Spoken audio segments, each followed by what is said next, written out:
Yeah, I'm quite looking forward to it, actually. Yeah, this is actually to say I don't watch full time. I've been quite looking forward to this actually this week. Jesus Christ, Gunther, Walter, whatever you want to call him, he looks he has changed up. He's lost a lot of weight. Like his jacket, man. Yeah. Jesus Christ. A shillelagh. See, I still remember Fit Phil. Oh, see, this is how long it's been, mate. I've been looking at the Intercontinental Championship there. That's changed up. I think it looks really good. Actually, I really like it. I'm usually very hesitant when they bring new belts in, but I think this one's a really good one. Yeah, well, I haven't liked the actual championships for a long time. Yeah, I hated that one I didn't like the spinning belt, and then I didn't like the one that you remember The Rock debuted. Yeah, it's just a W, and then it just depends on what color the strap is. Yeah, well, to be honest, I'm not a fan of the main belts at all. I do like I like the Intercontinental and the United States belt, but that's it. Okay, 6-man.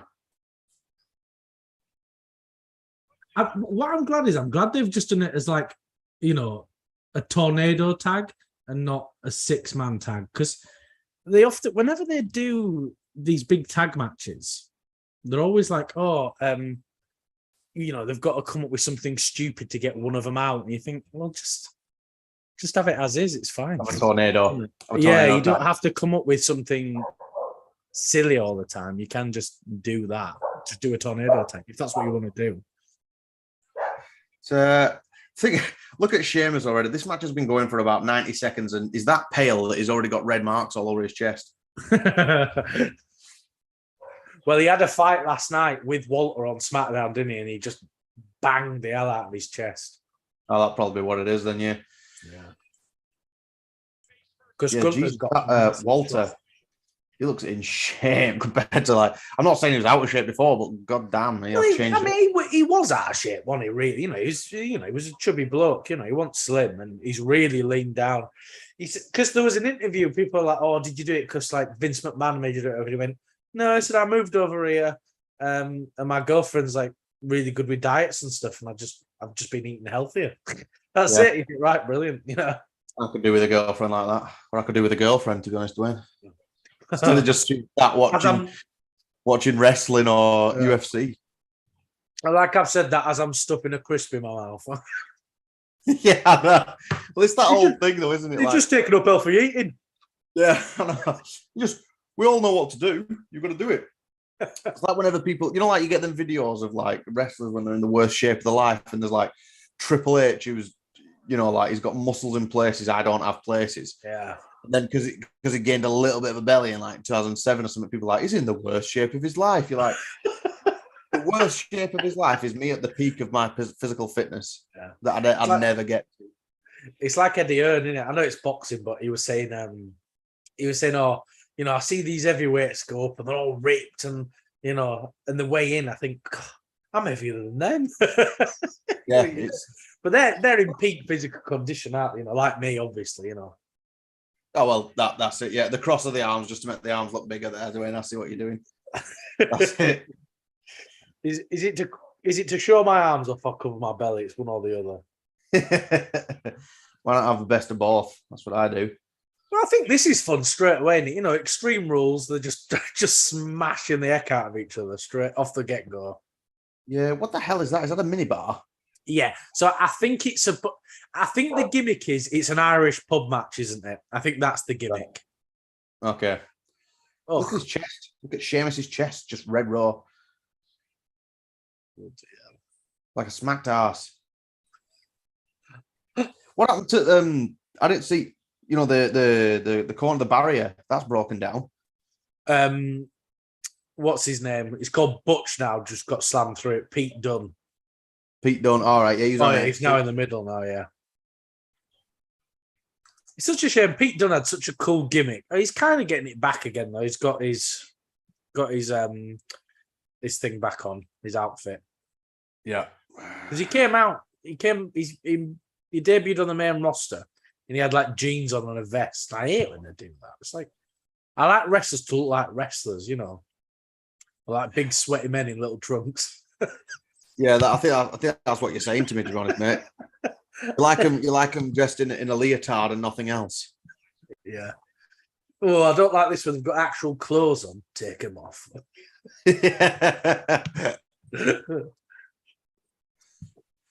Let's have a look.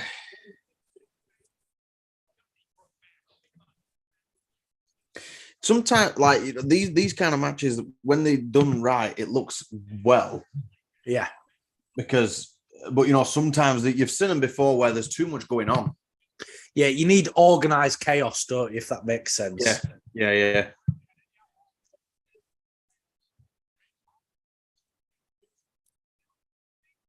So, correct me, what am I thinking then, mate? An Irish-themed pub match. What the hell is that? Like, is it just because they've got the minibar at the back and they probably pour a pint of Guinness? I think so. I really don't know. I'm not sure why they're doing it. I guess it's just an excuse to get some get some tools out there in it and do something fun. Yeah, I guess so. What I'm enjoying about this, actually, like you were saying, you know, rather than it just being messy, it does feel very well choreographed. I don't feel like I'm missing out on anything. Like, oh, what's going on over here? Apart from Pete Dunne going through the barricade, but that was our fault. We're both looking away at that point. Well, the good thing is about it is like that was good. The good thing about it is, you know, in these types of matches, they all know, okay, it's this big spot that's happening. Yeah. So they kind of all rest around, let each other have a shot. Because if you had two big jumps going on at once, you don't know where to turn your head, you get whiplash.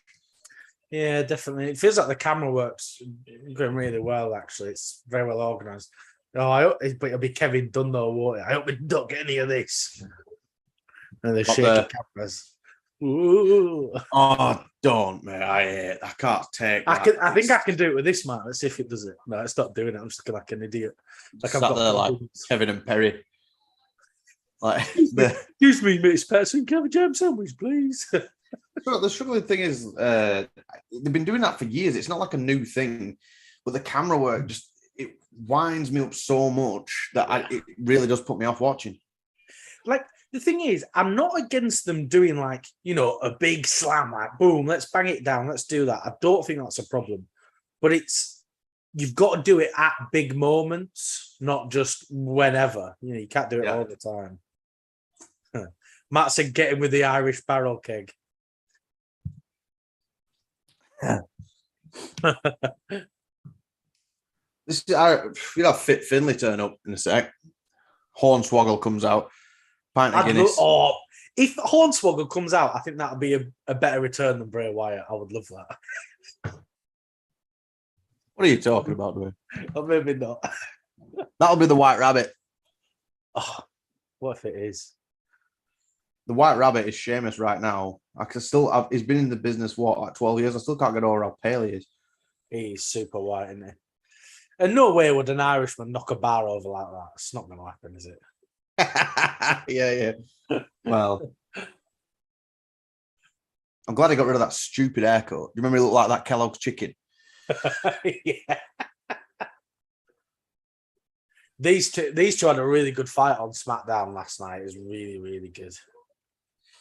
They kind of messed up though, because I think Gunther, he was trying to like pull himself up against the ropes, and I think he was trying to pretend like he was in pain, but he tapped down twice, and the crowd like, he's tapped, and like the ref's like, no, he didn't. Oh yeah. That's German. German suplex, that's one of them moves. It doesn't get to say that it happens a hell of a lot.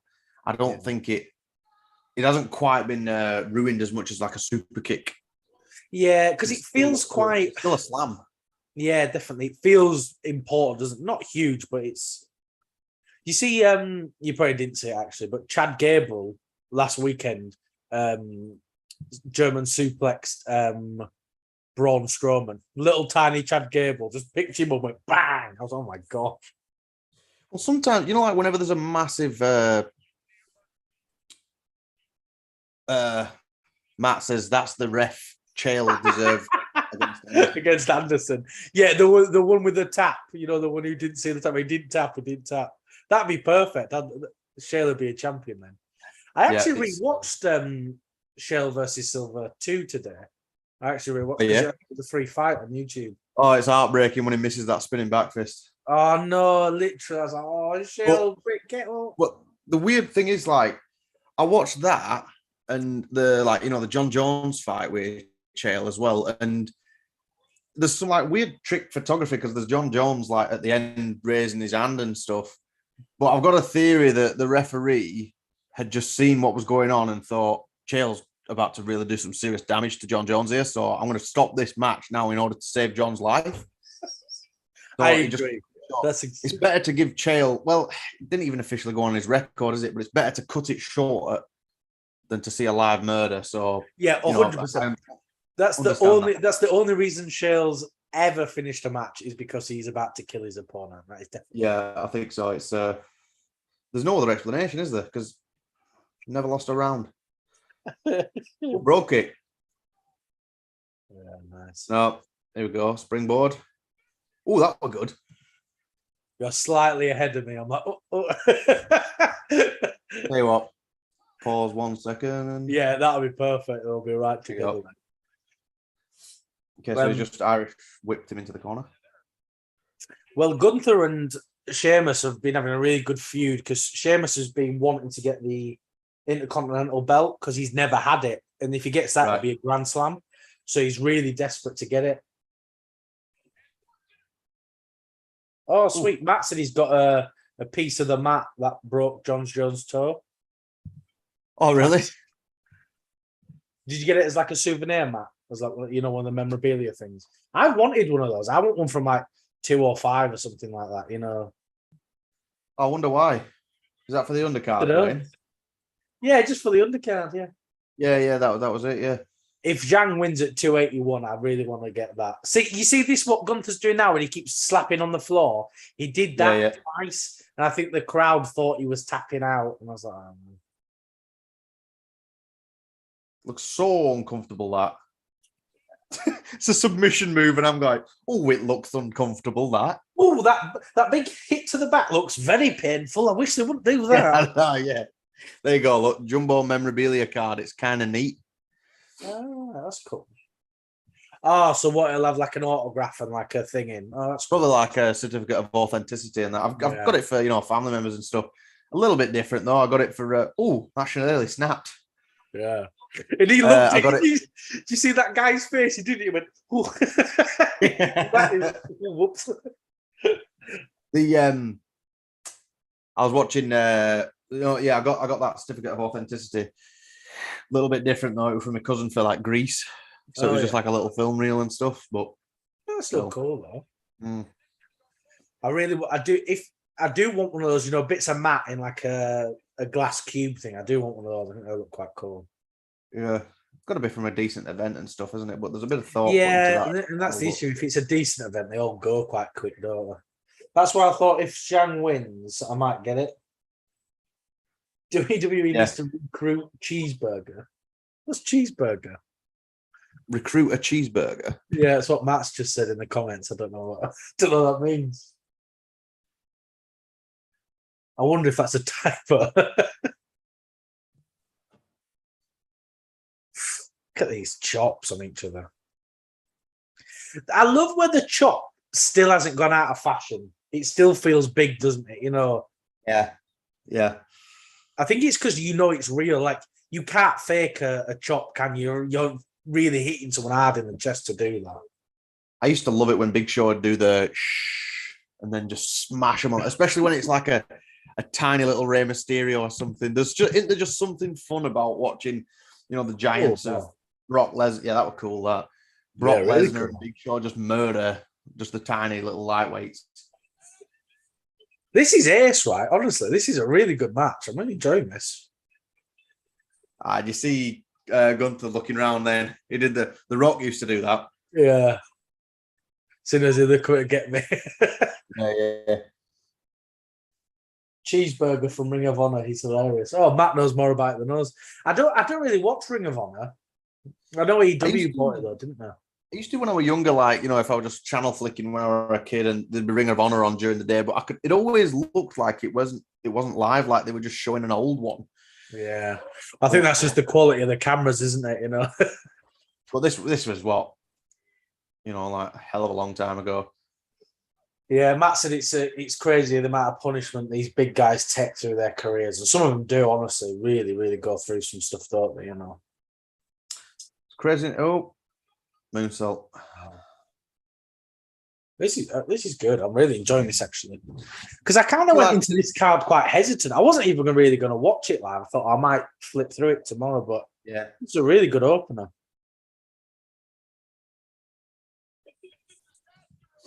You go watch this replay. Big moonsault. Wow. It's like not big guys as in like, Braun Strowman sort of thing, but heavy set, should we say. See, when I'd met Mick Foley, he was saying, he didn't say it just to me, it was a show. Like, we were saying just how much like his career was shortened and stuff like, it's crazy, like, the amount of injuries that he's had. I'm pretty sure that he once said that here we go. Oh, nope, James kick out. Well, Mick Foley lost an ear, didn't he, wrestling? He got caught up in the ropes, didn't he? Oh, it's horrible. Twisted his ear. I'm sure he said that the most painful thing that happened to him was he was in a cage match and China, you remember the old blue cage? China slammed it on his head and he said that was horrible. Like, because it must have just hit wrong or something. I could never do all like that. Mick's I don't even really like watching. Got him into a lot of that, honestly. Yeah, it really did. And the issue is, he pushed himself further than he needed to do because, like, he hurt himself in WWE and stuff, obviously. Well, WWF back then. But then when he got released, he'd obviously not made enough money. And he was, like, doing, like, random matches in Germany and stuff and just putting himself through real agony. That's when that's when his ear came off. And so you think, it's just such a shame he had to go through that. It was, oh, they're holding him down now. He was going to go batter him with this very thin piece of wood. Oh, there we go. Looked like he actually hit him on the head then, didn't it? That was very good camera work to sort of hide that. Because, you can't physically hit someone on the head with a bloody big stick like that. Where? Oh, I thought he just stepped out of the ring.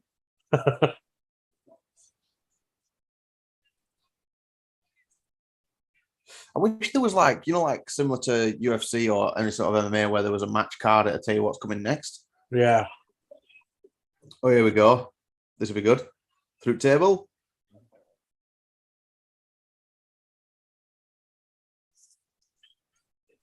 Yeah, there you go. Celtic cross. Matt says here, wrestling is pretty dangerous overseas in most areas. Japanese pro wrestling brought down Fair's back. Still dangerous here. Yeah, it is, isn't it?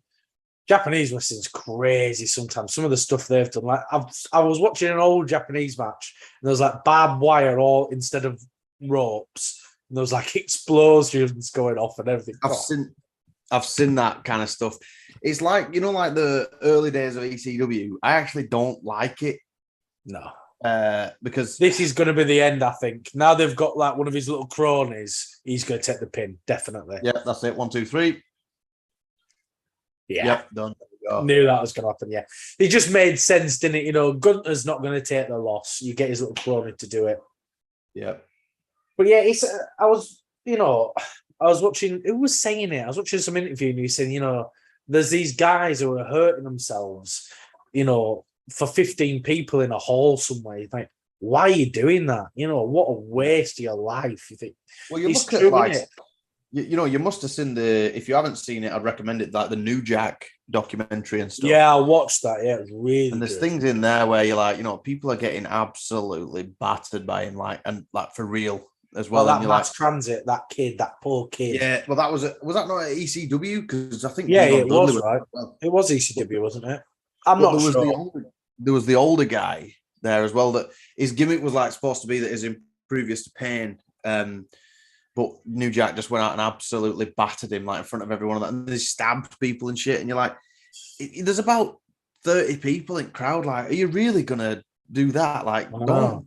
It's just silly. But as well as like the safety of people, but you know them barbed wire rope matches and stuff. It's such a slow match as well.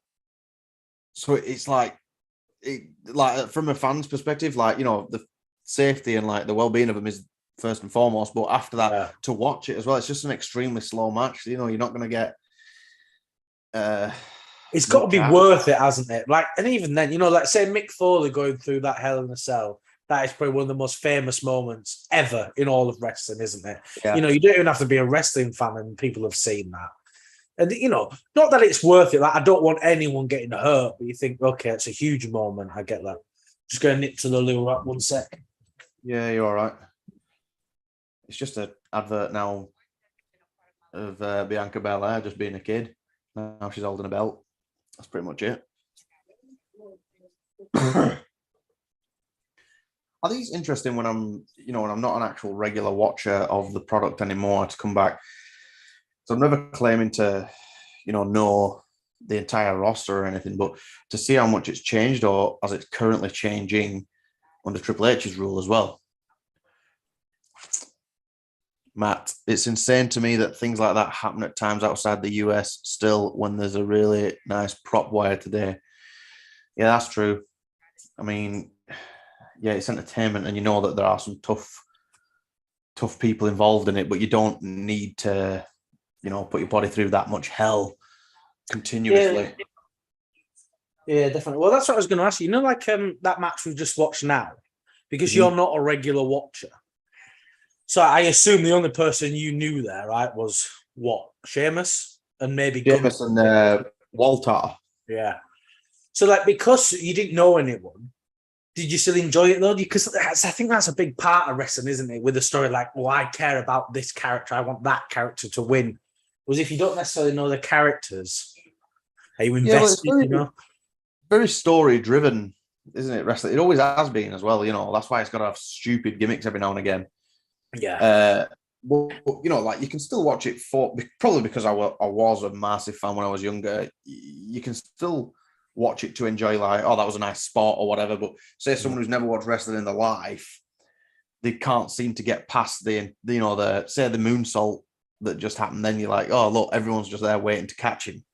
Yeah, that's true. Because it's very contrived, isn't it? Wrestling. It's all, it's like, oh, he stood there waiting, but you think that's part of it, isn't it? I often feel like that's the same with MMA in a sense. Like, people who casually watch it and they're like, oh, this grapple, stand and bang, what you're doing, don't grapple and stuff. I think if you don't have that basic understanding of it, and like, it's hard to enjoy, isn't it? Because if you just thought it's just silly wrestling, if you've got no connection to it or not quite why it's working the way it's working, it's hard to enjoy something, isn't it? Oh, here's the Miz. Miz's storyline at the moment is there's a guy called Dexter Lumis who was on NXT. And Dexter Lumis' gimmick is he's a murderer. That's his actual gimmick. He's a murderer. So you've got Ted Bundy floating around WWE, but yet they can't show. They do. That's what they do. And he's after the Miz. I think you'd quite like it. He's just super weird. Christ. What does he do? Like, is he going to appear in the background there in a dark corner or something? Yeah, that's exactly what happened. So, like, literally, it's like a few weeks ago. Like Kevin Owens was just doing an interview and there was a car crashed in the background and nobody said anything. Nobody did anything. And then it's how Dexter Lumis got into the arena, like smashed through or something. And then he just came out of the crowd and grabbed the Miz and just took him away. I'm like, oh, here we go. Look, he's seen something. That sounds ridiculous, but I'm here for it. Yeah, it is ridiculous, but it's fun. I bet Dexter Lumis is in that suit. He'll be in that suit. The Honey Monster. He does look like the Honey Monster. Matt's favourite period of wrestling was more about the promos for the guys like Triple H and Shawn Michaels in the DC days. Yeah, definitely. I think the promos are the biggest part of it, aren't they? And that sort of storyline aspect is just... It's the most enjoyable factor of wrestling, isn't it? Because if you look at the old wrestling, if you watch like Stone Cold and Rock, they just punch each other 50 times. Do you know what I mean? And then do a finisher, you know. But it's that story, it's that storytelling in the match and before and after, isn't it? You know. Well, that's like after his neck injury. I'm pretty sure that he said he took a leaf out of Jerry Lawler's book. Like he wanted to be able to tell a story just using like kicks and punches. Yeah. You know, Stone Cold's moveset were about 5 long. You know, Bella Porch. Never heard of her. I think she's a TikTok star, right? That's why then. That's why I've never heard of her. It's mad now, isn't it? You know, you just stick a TikTok and then that's it, you're famous. Crazy how that can happen. It always used to annoy me when they say, "Oh, on WrestleMania this year, we've got the guest singer is so and so." It's like, well, a little bit different. But yesterday at the rugby, we didn't stick around for it, but it was New Zealand. There was at the end, but Rita Ora was singing half time, and as we were leaving, we had people coming in and that they were going to see Rita Ora. Yeah. Well, that's the thing, you know. If it's an entertaining thing, you might as well go, aren't you? Or Matt meant DX, not DC. Well, I think DX are coming back on Raw next week, aren't they?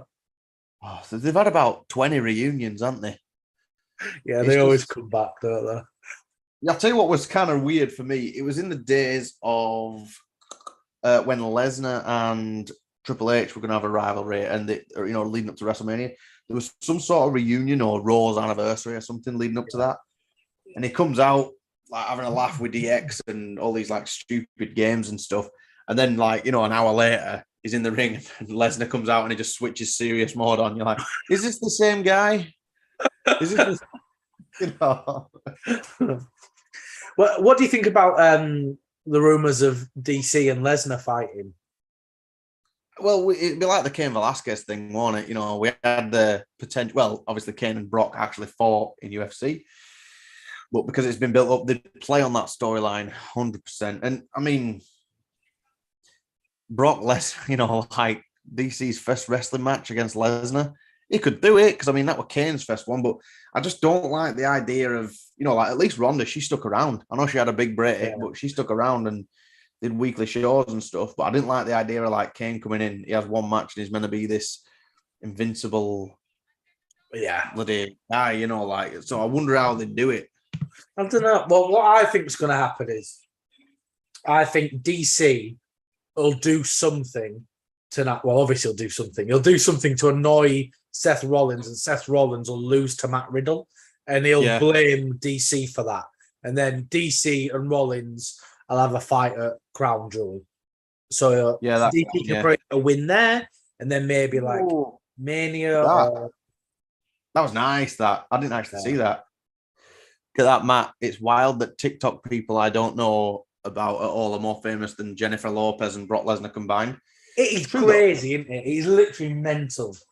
I'll tell you what, that. Sorry, Karen. I was just going to say. Yeah, you go. I was just going to say, I'd seen a meme about, and it was a picture of Milli Vanilli saying them looking over at people miming songs and getting famous for it. Like, we have to give our awards back. Yeah. But the thing is, we talk about these TikTok stars as though they're famous and stuff. But, like more famous than Jennifer Lopez and things like that. But if you put Jake Paul down in Halifax and put him in Asda, nobody would bat an eyelid. You put Jennifer Lopez in Halifax in Asda, everyone will go mental, or Walmart for anyone who's American watching. They're not famous to the masses, I don't think. They're famous to young people who watch TikTok and YouTube. They've got a very small audience, if that makes sense, very specific audience. It's just the day and age, though, isn't it? Anyone can get bloody. I'm not saying anyone can go fit. Well, I suppose I am in a sense. But I think I don't like it. I think it's a real risk for some of these kids, because they go on TikTok and they become famous, and their whole life is just for everyone to watch, isn't it? And mock and ridicule. You think that, as if you became a celebrity now through the traditional methods, you'd have a PR agent, someone guiding you what to do, like doing this and that, Yeah. Well, there's that kid, isn't there, who reviews toys and he's getting tons of money. He's younger than 10. Yeah. Matt just said I guess it's easier to get eyes on you and notice rather than keeping an audience, which is 100% true. Yep. just find it funny when Rousey comes out in like a gi. It's like, what are you doing? You know? Yeah, it's she was. I was actually really surprised when she first debuted for that tag match at WrestleMania. She was good. Well, She's a good really wrestler. impressed. Really impressed with it. Her promos are bad though. She needs someone like Paul Heyman, I think.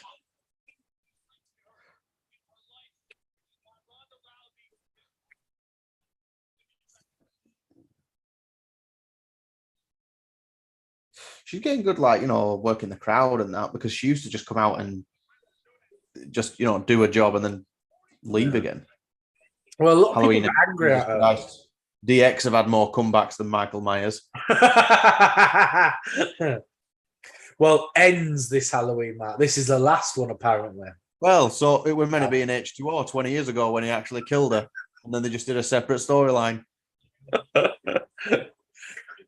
If you want to see a terrible movie, Dwayne, watch Halloween Resurrection. My God.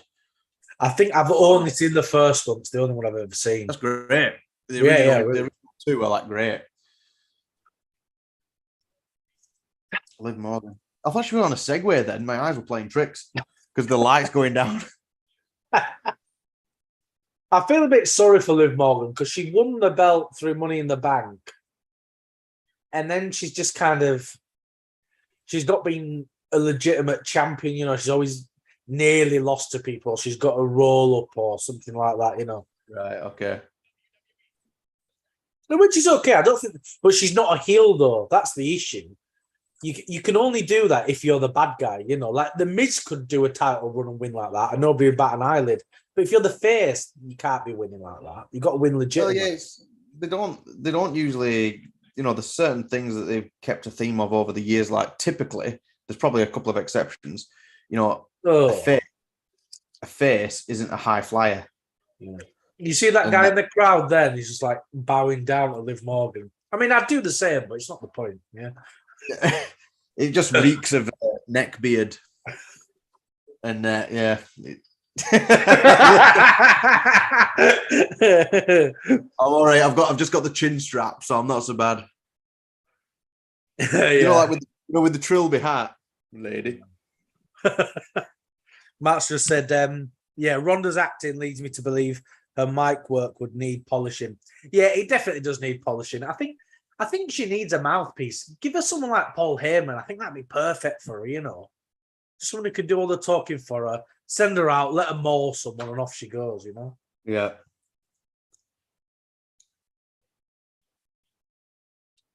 Who are you going for, Mark? If you had to pick, who do you think's going to win?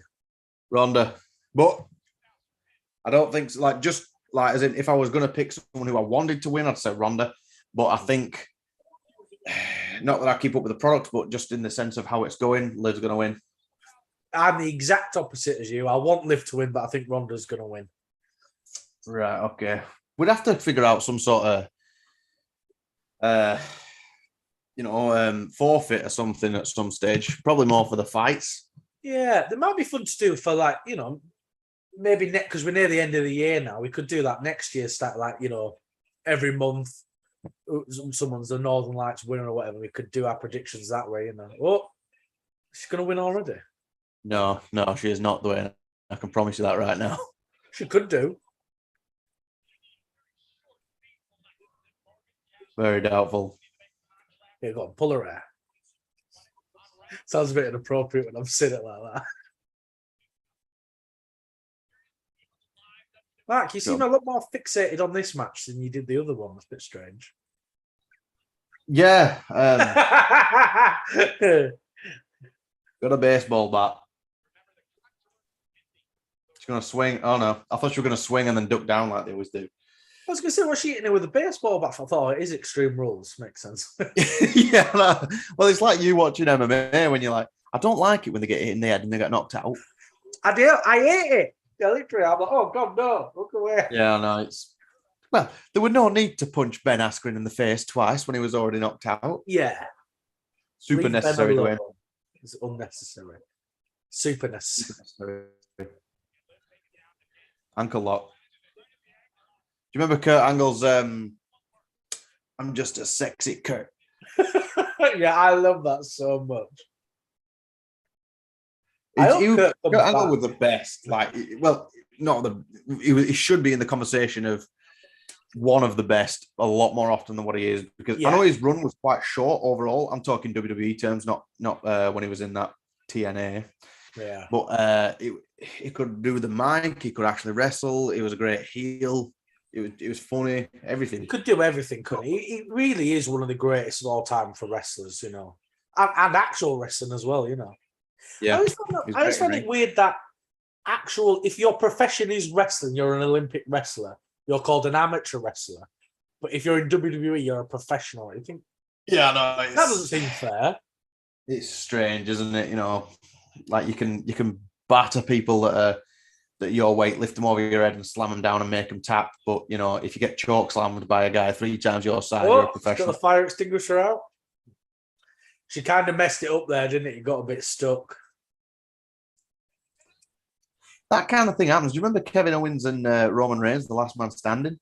Yeah. When he got stuck there, he was stuck for ages.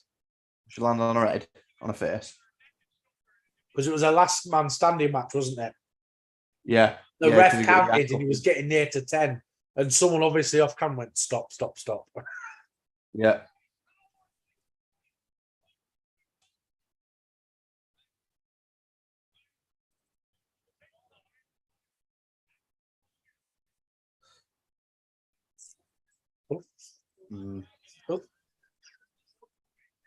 It just baseball bat. It don't look the best, does it? Like with the swings. But when she's hitting her as well, I'm like, what? Looks the best to me, Mark. A guy on the front row and you would get along well. Yeah, definitely.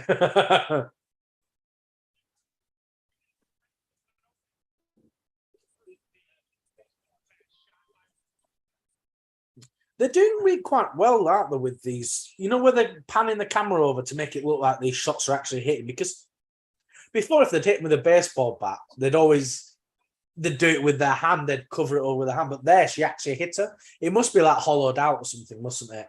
Yeah, it probably will. They'll do the trick what they did with when Scott Hall and Nash invaded WCW. They had a real bat that one of them smashed on the steps, and the other one was like aluminium. Okay. Aluminum. What's that? A strap? Yeah.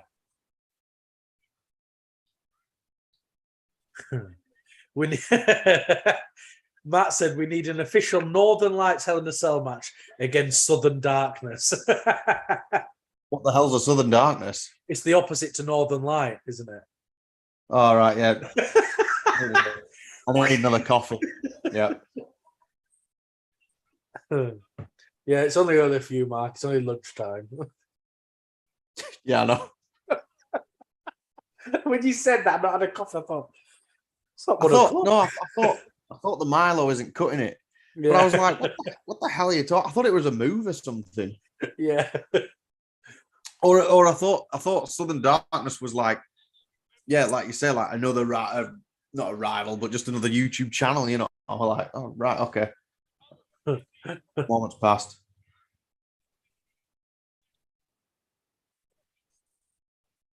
Oh, we've got a table at least. I'm enjoying this actually. I thought when I saw this match on the card, this is the one I thought I was gonna like the least. Yeah. You know, I mean, it's not as brutal as like, you know. Come on. It always keep it folded. Yeah, whenever that happens. Happens all the time, though, doesn't it? It's a massive table, you know. Could you imagine if I said, "Oh, Mark, will you move your desk around the room?" You know, but you make a right pig's ear of it, wouldn't you? You know, now you've got to put it in a gap this big. Not a chance. How are we comparing the two? Well, it's the same. I'm glad that they haven't got the kendo sticks out, though. Jesus, I hate them. I quite like the kendo stick. Who was the guy you used to always have him? He had the big, long black trousers. Steve Blackman. Yeah, I used to love that. Well, he was the one when it said the fight pit. I thought it was the like the similar thing to when he fought like Owen Hart in '98 or something, '99. It was in a what do you call it? It was something like pit or fight pit or something like that. And that's what I thought it was, because it was just like a small circle. Imagine a UFC cage, but like the cage kind of goes out, like in a V shape. Oh, okay. And it was extremely small, but I'm glad that it isn't that, because you couldn't really do a lot. No, you're very limited. Whereas I think this one's going to be quite fun, the way they've set that up. Yeah. And if DC's in there as well. Yeah, DC's got to do something. He's going to do a move, or he's going to get slammed or something, sure. Yeah. Probably bring up that he'd knocked out Stipe Miocic. Yeah. Do you think I guarantee he'll poke someone in the eye. Oh, yeah. Just come out like this. Yeah. Do you think DC will bring more eyes to wrestling than, say, Cain Velasquez would? Because Cain is obviously, very big in UFC, but I don't know if he's quite as famous as DC, right? Or maybe am I wrong in saying that? Well, I mean, like, just in popularity terms, not. Obviously, Kane was the champion because he beat Brock, but then he had a trilogy with JDS, and that was around about it, though, wasn't it? To be honest, his other. I'm talking after that, but DC, he had the rivalry with John Jones, and the thing with Brock, which was very minuscule in the sense of everything else. I don't think that was going to happen. That chair wasn't going to fall. Well, you saw her mutter something to her, didn't she? Yeah, because they're improvising now. You can tell, and it's really sloppy. Yeah. Ronda doesn't know what to do. She's like, I don't know. Yeah, so she was supposed to springboard her into the chair. And Ronda was like, what do I do now? The chair's not there. Yeah.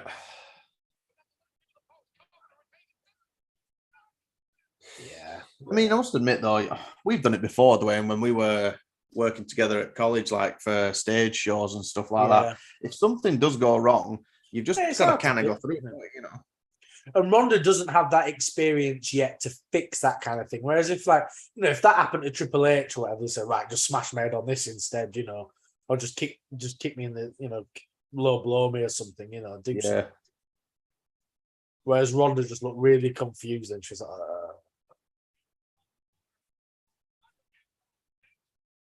This is more competitive than I thought it was going to be. I thought, that's quite good. I thought Bliss was just going to get absolutely battered. That's quite a cool move, that. It was like a code breaker. Is that what it called red? They called it a code red, yeah. So it's code breaker, in it, but with it, I guess it's not. Here we go. Both are amateurs next to Dwayne's legendary submission game. Now, Matt, are you referring to the time when Dwayne took a page out of Uncle Chael's book? No, I think he's on about my UFC, isn't he? Where I just get battered. I'm referring to the real life. I'm referring to you. The man, the myth, the legend. They're all going to need 911. Yeah. That's it. When the monster comes out, what are you going to do? Yeah. You should have done that like a Hulk Hogan promo after. I was going to do that. Smash some beer bottles, some like beer cans over him at the end. Yeah. And that's gonna leave. After I beat him up, but just I Am a Real American just played as I walked off, Yeah. God save the king. That was weird to hear yesterday, actually, at rugby. All right. Yeah. First time I heard that. It's weird hearing it, isn't it? You think, oh, yeah. What's she gonna do? Sandbag.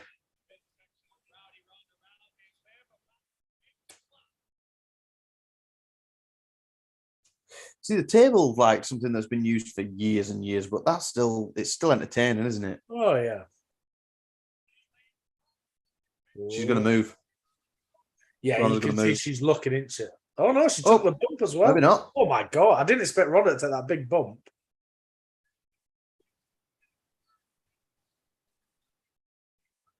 Kicks out. She was a bit too slow on the pit. Oh, no, I think she's got an armbar. Armbar, yeah, she does.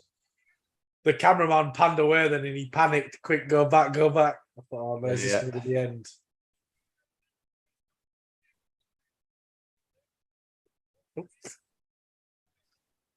Tell you what annoys me. Oh, wow. Slammer. Go on. Oh, that looked like a... Dwayne, I slept funny last week and I had a stiff neck and it's still sore now. Taking that would destroy me. The other day, I was taking a cardboard box down to the bin, and the lid flipped over and hit me in the neck, and I was like, I just thought, how do wrestlers stick a chair to the throat? I'm nearly gone. I hope it wasn't a pizza box, Dwayne, after what we've been talking about. No. It's just a bit. It was actually just a normal cardboard box. Like Sally had got something delivered. I was taking a cardboard box, and the wind, golly gosh, the wind just lug it into my throat, and I was completely finished. You sound like one of the railway children. She's gonna go to sleep, I think. Oh, wait, what the hell's that submission? Oh, I've never seen that. Is that like her new finisher? Oh, why is she smiling? Ronda one. I would as well, but that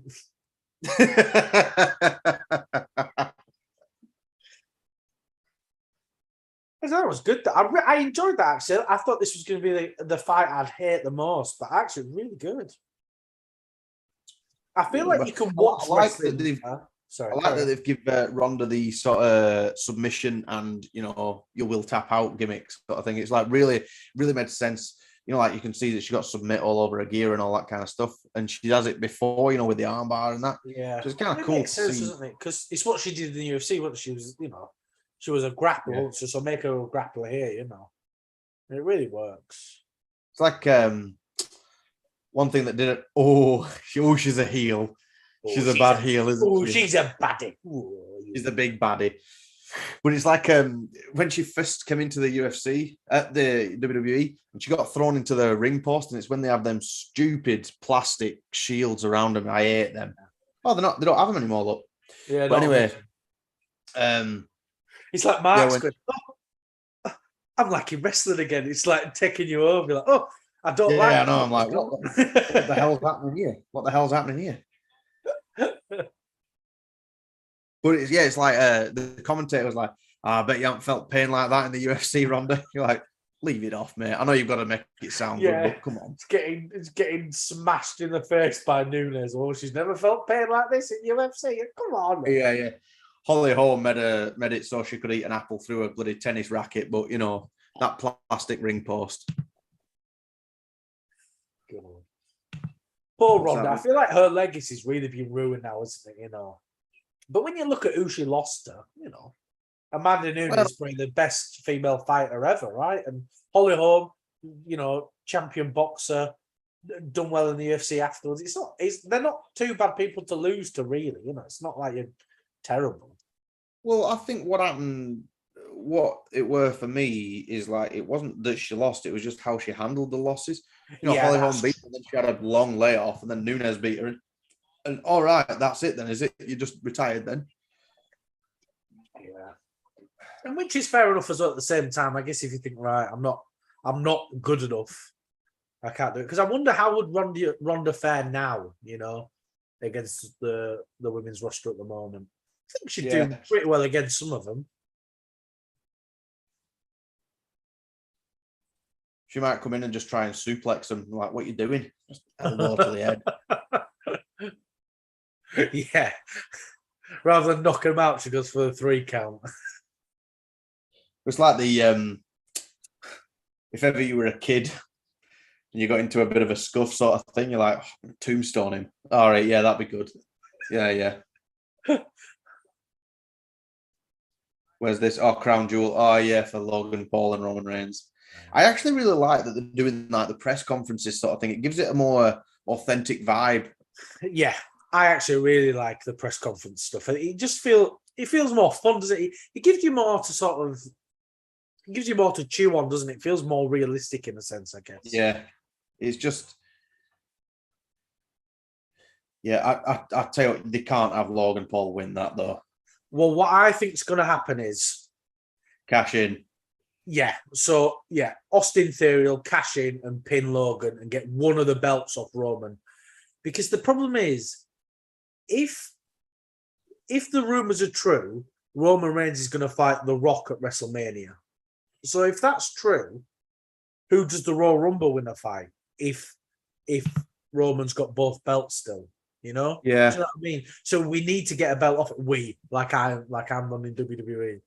You need to get the belt off him, at least one of them, and give it to someone else. So I think that's the way to do it. Get Austin Theory to cash in and get one of the belts, and then it can go to whoever. Then you've got because it doesn't make Roman look weak at all then or anything. If yeah, exactly. Roman loses nothing then. Yeah, it's like in the first match with Gunther, he didn't take the loss, so that you've still got that drive there, sort of thing. You can keep telling that story, can't you? Oh, the strap match. I've always hated these. It's like the bull rope match, isn't it? Where you just attach. Yeah, they just tie each other up, don't they? Yeah. You seen Drew McIntyre singing with Tyson Fury, didn't you, at the end of the Clash in the Castle? It's so awkward. The thing is, though, I bet if you were live there, it'd be fun. Like if you're actually in the arena, everyone's having a sing song. You're well oiled. You've had about 5 pints. It's going to be a good night, isn't it? But when you're watching it on telly, you're like, it's a bit awkward. Yeah, it just seemed like your drunk uncle at a wedding. Or me at a wedding. Or you at your own wedding. Your own wedding. That's what happened, I bet. I actually got sloshed at my own wedding. I said I'm not going to drink. I said I'll have a few. I said I'm not going to get pissed. And then by the end of the night, I was gone. You're allowed though. Yeah, it's fine, isn't it?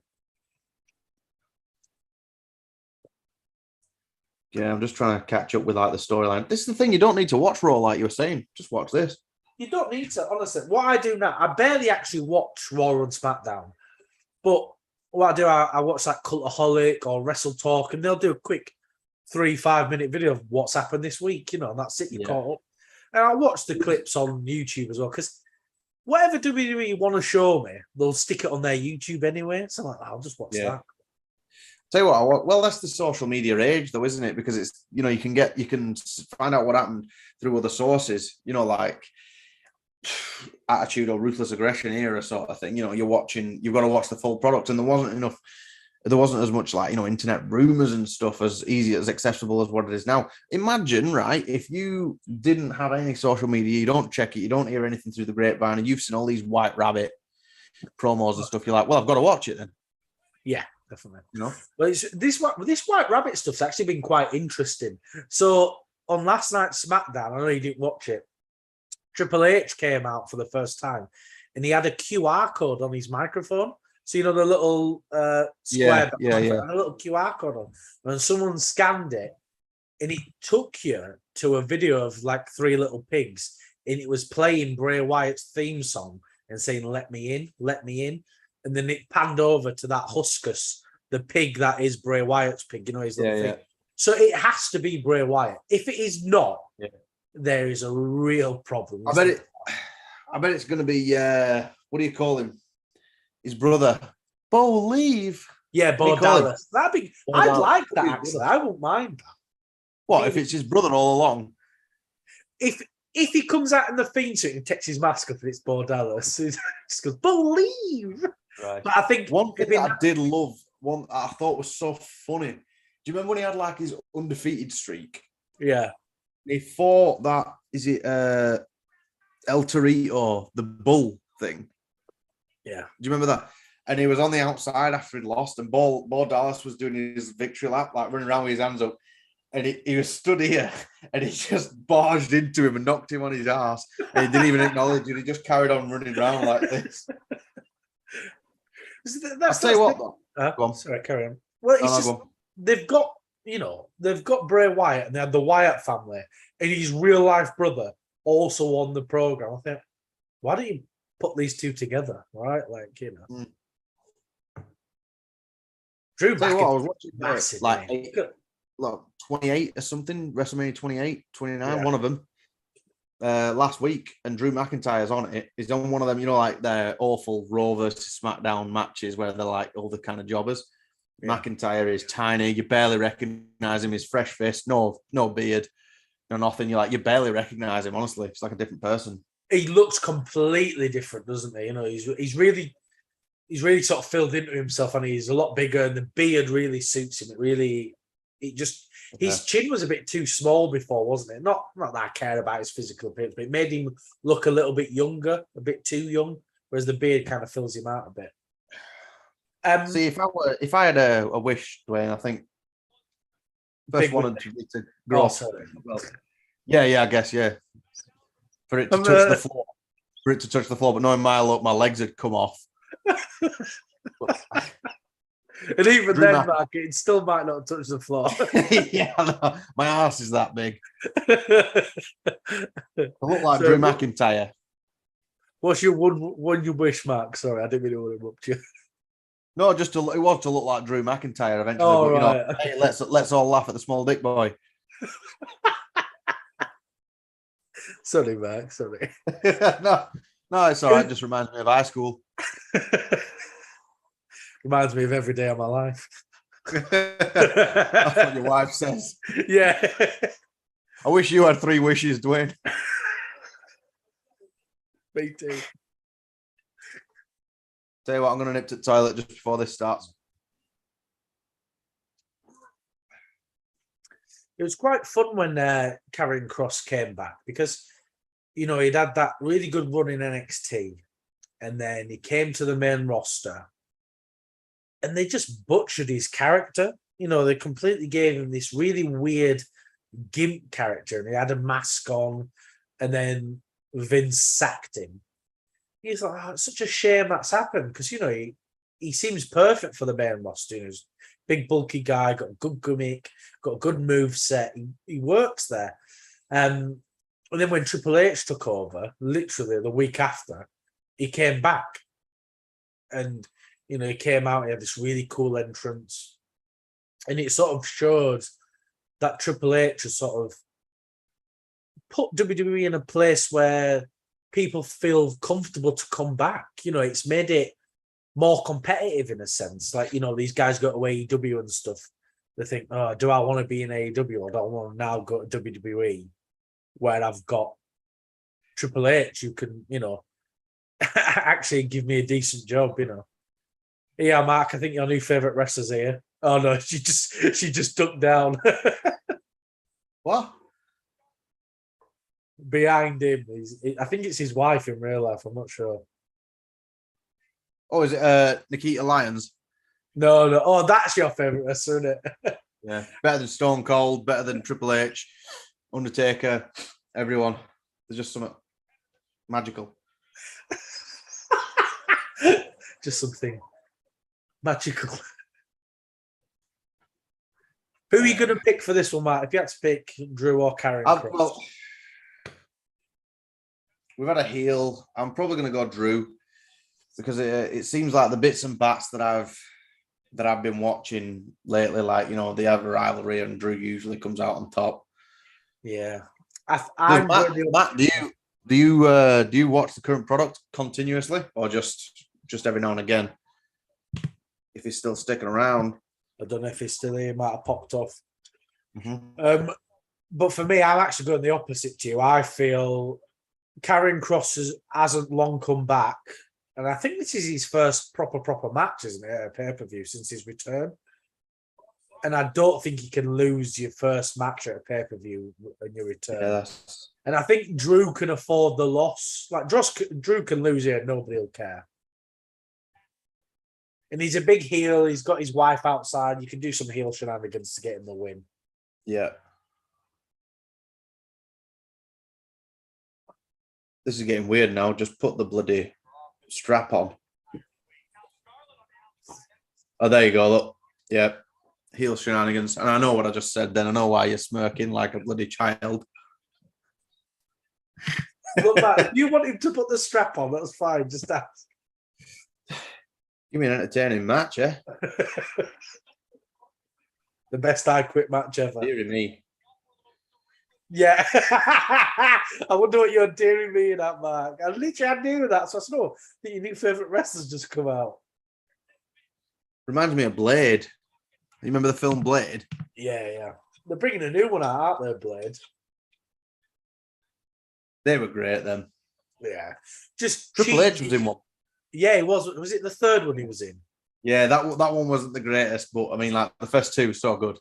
Yeah, even the third one's still pretty good. I mean, it is what it is, isn't it? It's cheesy crap, and that it's allowed to be that, Yeah. I tell you what, though, have you been to a live event, a WWE event? Yeah, I've been to one of the live house shows, and I've Yep. been to Raw. Yeah, I loved it. It was so much fun. Yeah, it really was. The first time I went, I didn't really like it that much. It felt a bit cringy to me. But I think it's because I'd not watched wrestling in such a long time, and everyone was chanting around me and stuff, and I wasn't really into it. I was like, "Oh, this feels a bit weird." And then When the was second that? time, Like, what was the storylines and who was in it, sort of thing? it was just a house show, so it wasn't really storylines. It was just Yeah. like they're just fun fights and stuff. But then when I went to watch Raw, I got back into wrestling, so I kind of really got into it.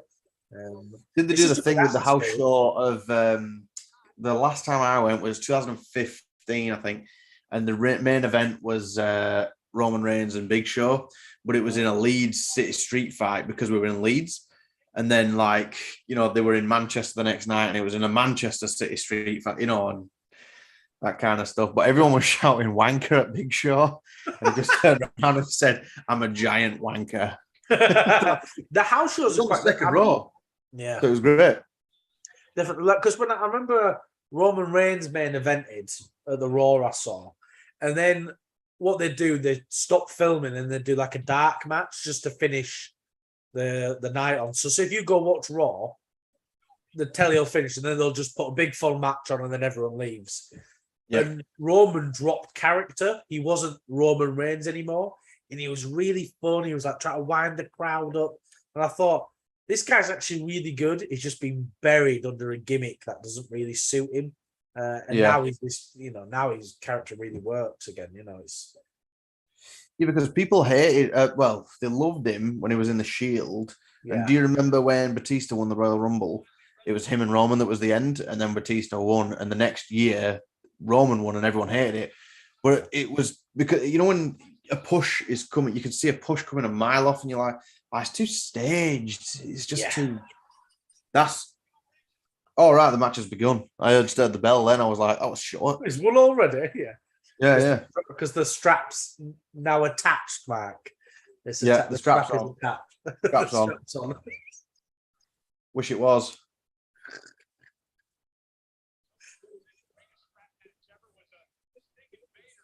Sting and Vader. That's going back some time. Yeah. Did you ever see his stuff in like 2005 and stuff? There was a storyline with Coach and like Batista and stuff like that, and Stone Cold, and they brought Vader back and Goldust, and he was a bit like it's like a shell of his former self. I know he's older and things, but it's just unfortunate what happens. Did you ever watch when he fought in Japan and his eye fell out? Oh. His eye actually came out from his socket and he just went, and it's not fake. It's not like a gimmick. His eye literally popped out and he just went, pushed it back in. Oh my God. Oh, it's disgusting. There's a great one. When we were speaking about Mick Foley earlier, he was talking about a match that he had with Vader, and he's like the big man Vader. He says you should go back and watch his footage because he does not mess around. He doesn't like, soften any blows. There's one where he's got Mick in the corner and he's got his head over the turnbuckle and he's just like, it's like Amethyst. He's just smashing him on head. Oh, and Mick's obviously just sat there, just taking it all because it's Mick Foley, and he just, I don't know, I think he just gets off on pain. It'd be good like in the new Hellraiser movie. Just sat there bringing his own ball clamp.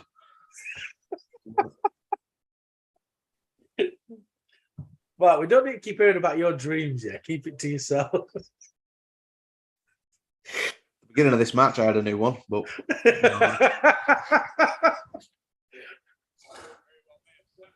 what did you say? Was it on Twitter where you said, "When I grow up, I want to be just like Dominic Mysterio"? Can you blame me? Well, yeah. I mean, I love all the. Was it last week or something? I'd seen a clip of Seth Rollins. He was battering Ray. He looked at Dominic and he did the Eddie. Right. That's the thing. That's nearly 20 years ago. Yeah, like 17 years ago that Eddie died, but he's still that big of a name. He's a huge star. And don't forget, like, him and Rey Mysterio are probably the two biggest Mexican wrestlers ever. So, like, just how popular they are in Latin America and stuff like that. And they're just sort of... They had, like, there was... I think it was even in the WWE days for CM Punk, where he was on the microphone after in a house show, and there was in Mexico somewhere, and he was saying, one of my favorite wrestlers growing up, this, that, and the other. And he says, so when I drop this microphone, you know what name I want to hear? And everyone's shouting for Eddie, like, it's just that good. If you've got the network, Dwain, I'd really recommend just going back. I'll give you some events for him to watch of Eddie, because he was one of them. Like, I think he only had the one title run. But he was in a tag team for a while with Chavo and stuff, and then when he got his singles run, that's when they really pushed him.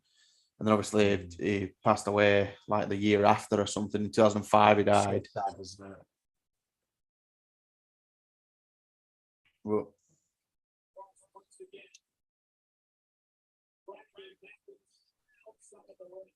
this match has been a bit slow, hasn't it? But a bit slow paced. Yeah, sometimes you need that though. I think you've had two very intense matches. Sometimes you need just some kind of a mellow out, right? Yeah, that makes sense. It started off good, like brawling everywhere. Now it's just like, oh, okay.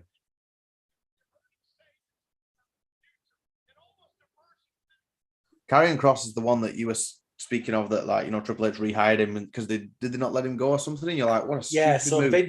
Vince sacked him. Yeah, Vince just got rid of him because he wasn't. That's where Vince has been losing his mind for about 10 years. Yeah, he's got to have been. Like, I respect Vince. I really do respect him, but he really, really lost it. He just out of touch. He didn't have his finger on the button, did he? Whereas now you look at Triple H, he's doing press conferences. He's modernizing the product, isn't he? Yeah. It's like Vince he didn't really it just stuck to what he knew, I guess. Yeah. And I guess it worked for him for such a long time. So I thought, well, it worked then, so why won't it work now? Yeah. Do you think wrestling will ever be as big as it was like in the Attitude Era? Do you think it'll ever reach those peaks ever again? Do you think we might get another renaissance, another revival of wrestling? If they, maybe under Triple H, if they roll with the times, you might. I know it sounds silly with bringing Logan Paul on, with the times. Think how many kids are going to watch it now because Logan Paul's on it. And that's a new set of audience that all might come. And think tonight, how many old wrestling fans who are now just watching UFC go, oh, Daniel Cormier's here tonight. I might check that out and get back into it, There is a chance it could be what it was. There's then factors as well, but then there's also the sense of, like we were saying, just rolling with the times and stuff. So I think if wrestling stays as it stayed for however many years now, they're going to just keep that wrestling audience. But in order to gain new ones, I'm not sure. I don't know the bloody answer, but just, like certain characters or whatever, like you said, your grandma never watched it, but she's like, oh, Undertaker's coming out. Can I watch his entrance? Yeah. Stuff like that. It's iconic, certain things, but I don't know. Like, say, this is a petty example. They got rid of the pyro, didn't they? If someone had a certain, like Goldberg comes out with his pyro that comes out at the side and stuff, that's pretty cool to a non-wrestling fan. So just little bits and bats to give him a unique character, I guess. And you're like, oh, that's, like the stupid joke with John Cena that he's not in pictures just because he's not there. Like you can't see me, all that kind of crap. But everyone knows who he is, Yeah, well, you've got to kind of balance it just right, haven't you? Because, wrestling needs to move forward and be modern, but at the same time, you don't want it to get too modern. Like, look at when they come out now and there's all the CGI entrance stuff. You think, this looks terrible. Like, who's going, oh, brilliant. There's now a Toy Story version of Roman Reigns going, oh, like, who cares? Who needs that? It doesn't make any sense. Who's interested? You just want to, just think how much better that'd be if it was fireworks, right? Yeah, I hate them graphic things. Oh yeah, they look bad. And I also get why they don't do the fireworks. It's an expense, isn't it? It costs a lot of money every week. Is it really worth it? Even if they just did it at pay-per-views or something. Yeah, well, I think they do. They do often bring out, pyro for pay-per-views and that, don't they?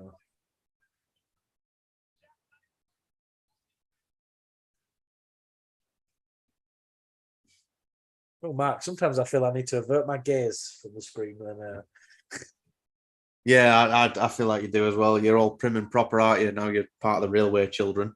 I'll watch it like this. Yeah, that's right. Yeah. Where's your other hand? Looking for a tube of Pringles. A very small tube of Pringles.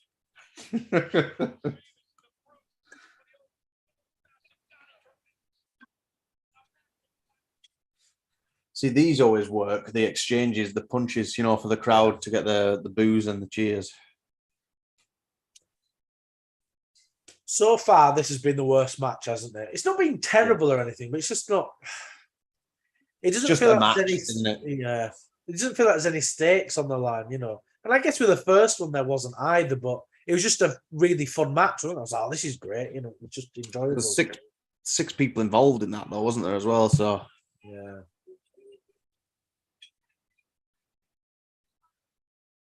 you slap him in the face with that strap. Yeah. Another one of Mark's fantasies. Yeah, maybe not by Drew McIntyre, like, but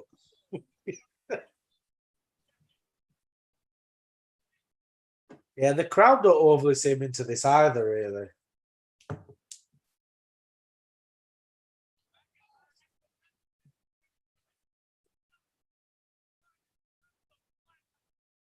DDT, is it?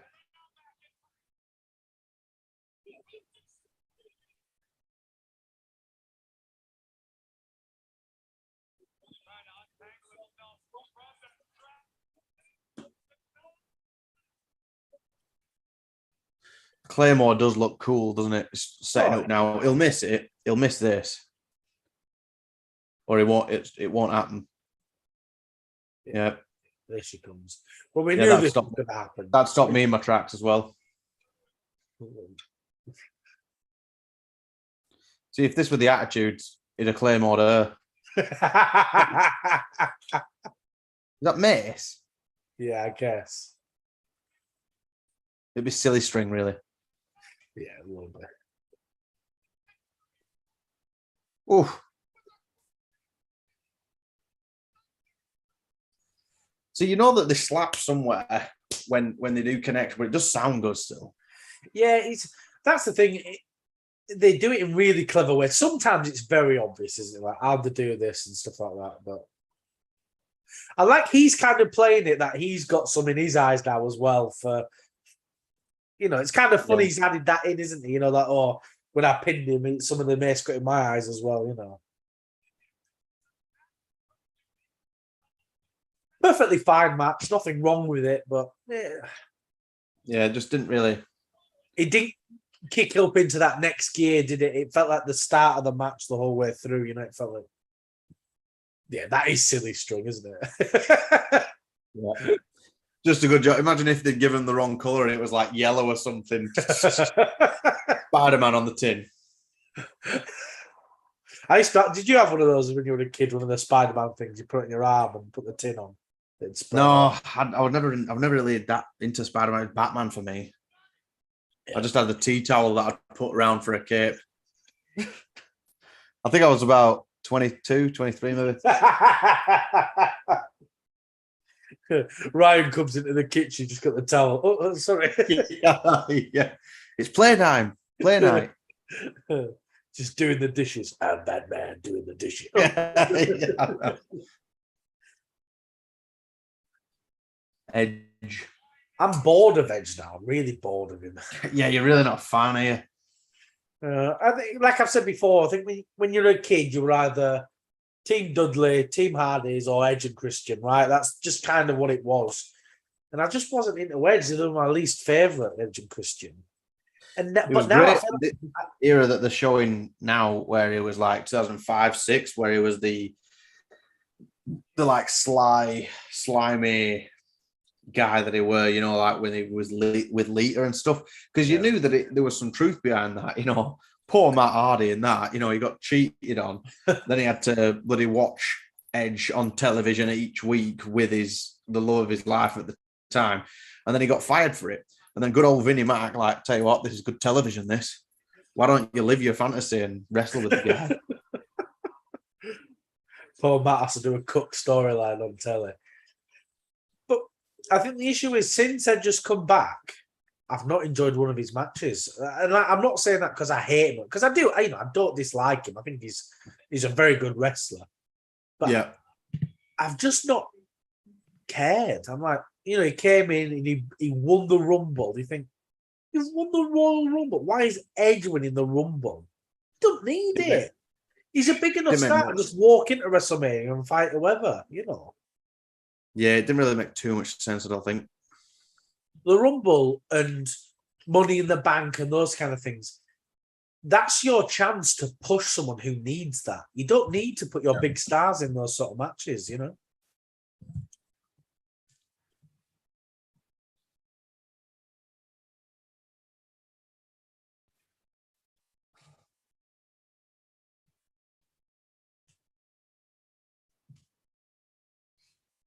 Mm-hmm.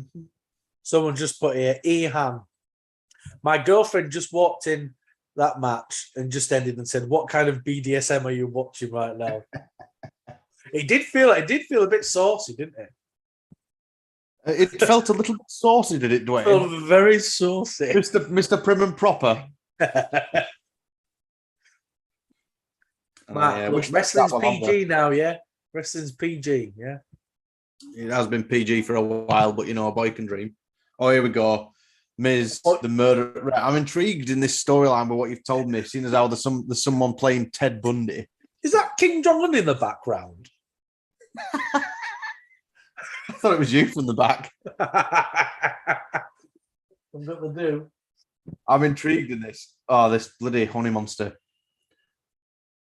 Like you didn't notice that massive orange thing next to you when you're on phone. He's got no peripheral vision, doesn't Miz? Oh, I thought you were talking about me then, Mark.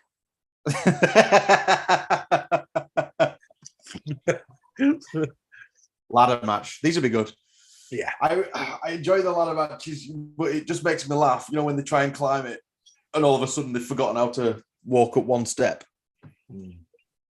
I met Bianca Belair. When my company we worked with WWE, we did that little promo with them with BT Sport, and she was there. Oh yeah. Yeah, she was what nice. Did you do? Just shake her hand and just say, yeah, just a big fan, like your stuff, like your work. Because her husband was there as well. Her husband is part of the Street Profits. okay. Montez Ford, and who's the other one? I can't remember his name.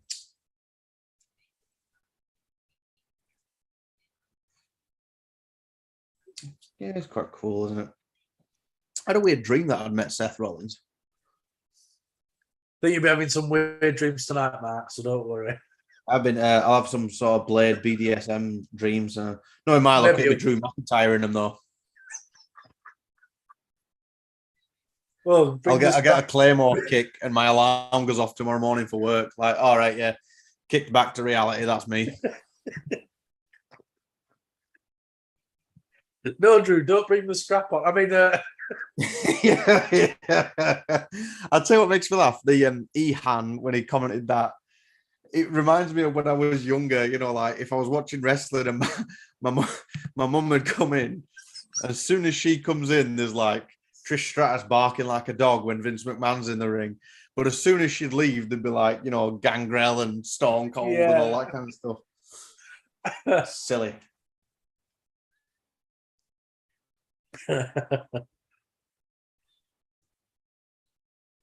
It was like, Crown Jewel last year.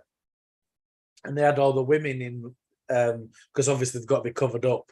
They had them in these black leather outfits. And I thought, that looks more sexual than normal, really. It felt very BDSM. I was like, what was the Crown Jewel last year? What was the main event? What was the storyline of that? I can't remember, because the Tyson Fury one was a couple of years ago, wasn't it? Yeah, I honestly, I do not remember. I really don't. Was it? And then there was that. Remember that? Was it just Brock and Roman? More than likely, actually, that seems to be every bloody week. But remember the DX and Kane and Undertaker? What a terrible match that were. That just did not work. It's like Shawn Michaels had just committed a heist, hadn't it? He just stole money from WWE. Just went, screw it. How much you offer me? I'll come back. Yeah. It was just a bit awkward. But they talk about that in the last ride as well, though, don't they? Like, Undertaker saying, Triple H, saying it couldn't have gone worse if we tried. Kane lost his mask. They botched the finish. Triple H tore his pec about 30 seconds into the match. Yeah. It was rough all round. It really does happen, doesn't it? I like what Bailey's wearing there. She looks like a domino.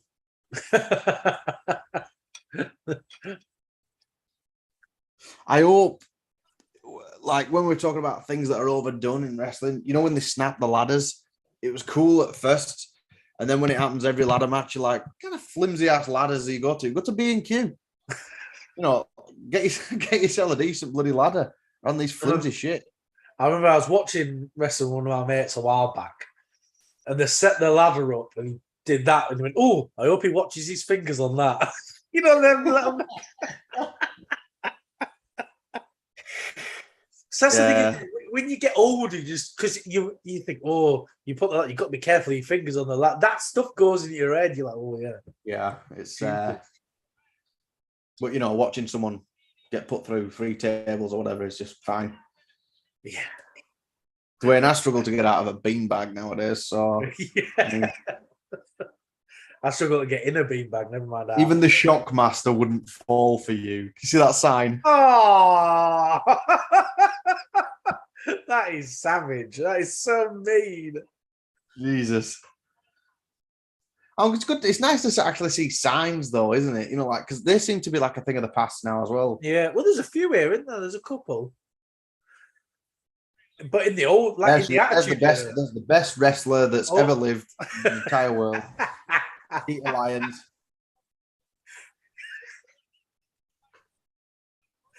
See, me. So Matt, what's your favourite match of Nikita Lyons? Just ask, There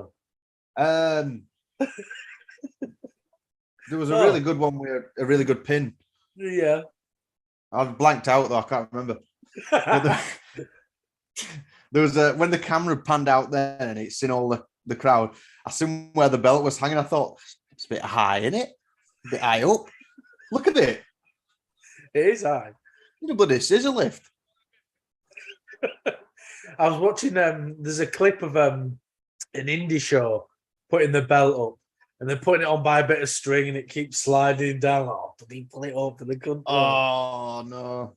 Thing is, if you don't have the resources to do it, don't do it. Just don't do it. Yeah. Well, that's the kind of stuff. I can't remember exactly what we were talking about. Something to do with wrestling. And we were saying, like something looks really weak. I can't remember what it were. And I was like, if it don't work, just don't do it in general. You can't make it work. It's that's the thing. You don't have to do it, do you? No. Yeah, it's cool to see. Like some at crowd, they absolutely love the favourites still. I mean, because I'm not exactly the biggest fan anymore, but it's still cool to see that it goes through generations. And that's one thing you can't deny with WWE. Like in the crowd, it's a good atmosphere. It's really fun, isn't it? Yeah. Who else did you end up meeting then when when your company worked with them? So we met Trent Seven. What's his other name? So I met Mustache Mountain. I don't remember their names. And this other lady, I just don't remember her name. NXT UK, Street Profits and Bailey. That was it. Not Bailey. Bianca Belair. Yeah.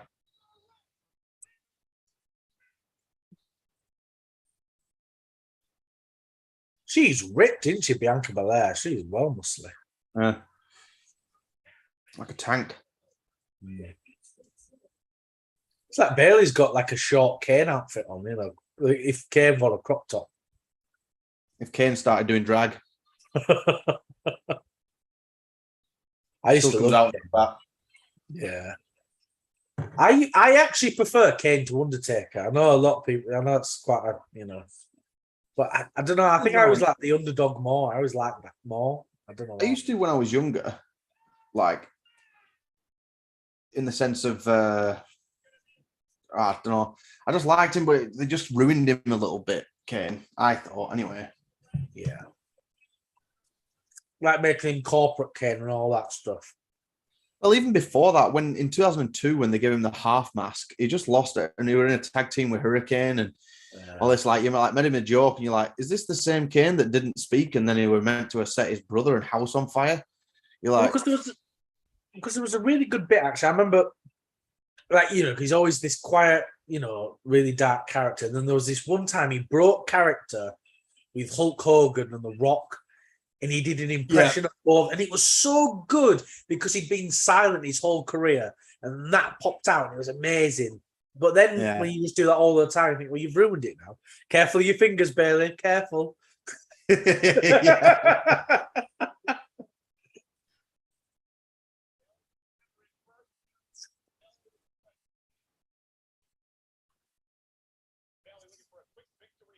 are you going there, Mark? Who do you think's going to win? I'm gonna go Bianca, just because I like her. I like what I've seen of her. Yeah, I think Bailey might get the win, you know, because I think Bianca's held it for a while, and I think Bailey's trying to get this storyline that she's sort of, you know, dominating the women's division. And I think if she loses to the champion, it kind of undermines that a bit. Because there's only so long you can be the heel and like, oh, I'm going to dominate the division, but keep losing. You know, you've got to win eventually, haven't you? Where was it? Was it SummerSlam or something where Becky Lynch came back and just flattened her in like with one move? Yeah, people were not happy. Really, was that this year? No, SummerSlam before, wasn't it? I think. Right. Well, I think it was. I don't remember. But yeah, that was a very poor decision. It reminds you of the WrestleMania 9 with Yokozuna and Bret Hart, and then all of a sudden Hulk Hogan comes out with his black eye and just beats Yokozuna. I remember even Roman Reigns, because his cousin's with Yokozuna, wasn't he? And he's like, it's a great moment, and then you see Hulk Hogan just come out and ruin it. When I found out Yokozuna's not actually Japanese, I was really shocked. I was like, what? But I mean, it's obvious now when you look back, think, oh, well, of course he's not. Yeah. That's a good watch, the Yokozuna story and stuff. You feel bad for him as well, like, but big man, real big man. It was good as well.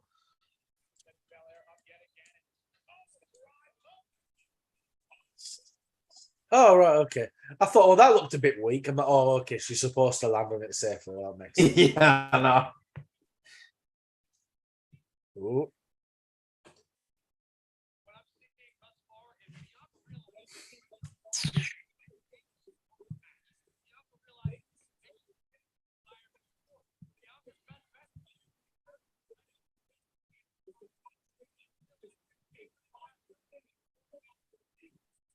Ooh. Thing is, what's the point of trying to climb up the ladder quickly to get the belt if your opponent's not knocked out? You're literally just defining the whole point, aren't you? Yeah, it's just trying to, you know, create the whole. There's a sense of urgency, you know. Yeah. The issue is you can always tell, though, can't you, when someone's going to win? You know that. Yeah. So it just becomes something, you know, like, oh, well, they're knocked out, they're outside the ring, they're not climbing up slowly. That's the issue with that matches. You've seen them too much now, so you know how it's structured. You know, if they're going up slow up the ladder, you think, well, she's not winning it. You know, when they rush up, they'll get it, don't they? Do you remember the silly storyline with R-Truth? Because he'd messed up where they were in the world, didn't he? And he came out of the Royal Rumble, put a ladder in centre of the ring, got up, and he's like, there's nothing there. Is he still in it, R-Truth? Yeah, he does pop up now and again, yeah. He's very funny. Like with the whole 24/7 championship title thing, I really enjoyed that at first, actually, with R-Truth and what's his name? Drake Maverick. It's really funny stuff. They just did it to death. You're like, all right, okay, it's pants now.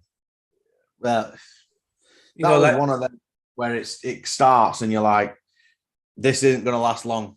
This, like, you know, when a storyline kicks off and you're like, this does not have any longevity at all. Because, like, you know, Drake Maverick got married in real life and he said to WWE, he said, look, do you want to bring some cameras? Fly R-Truth out and he can pin me at my wedding. And like, you think it's brilliant, so funny, hilarious, what a great thing to do. Do stuff like that's ace, but then they're just chasing everyone around the ring. You think, but why are they doing this? Just a section for jobbers. Yeah. And that's the thing. It's a title. Make it prestigious, no matter what it is. Make it feel important, Yeah. Did they get rid of that 24/7 belt? I think it's still in it, technically, but I haven't seen it. They certainly don't, because like I said, I don't watch weekly wrestling. So if they don't put it on their YouTube or anything, so... Yeah. And I think the idea of it's great because you can, say if you've got a celebrity come in, you can get them to win it and they can take it on chat shows and events and stuff. It's a good investment in a sense, but you just got to use it smartly. Do you know what I think could make it work? If they said, right, whoever's held the belt the longest by, I don't know, SummerSlam gets a title shot. Make it mean something. Like, well, R-Truth held it for 6 days. Drake Maverick's held it for 8 days. You've got to beat him. You've got a week left. Do you know what I mean? And you can... Yeah. Then it makes it... Create a sense of urgency with it. Yeah. Otherwise, well, why does it matter? I mean, I guess you could say that about any belt. If you break it down enough, you're like, well, none of the belts matter in that way.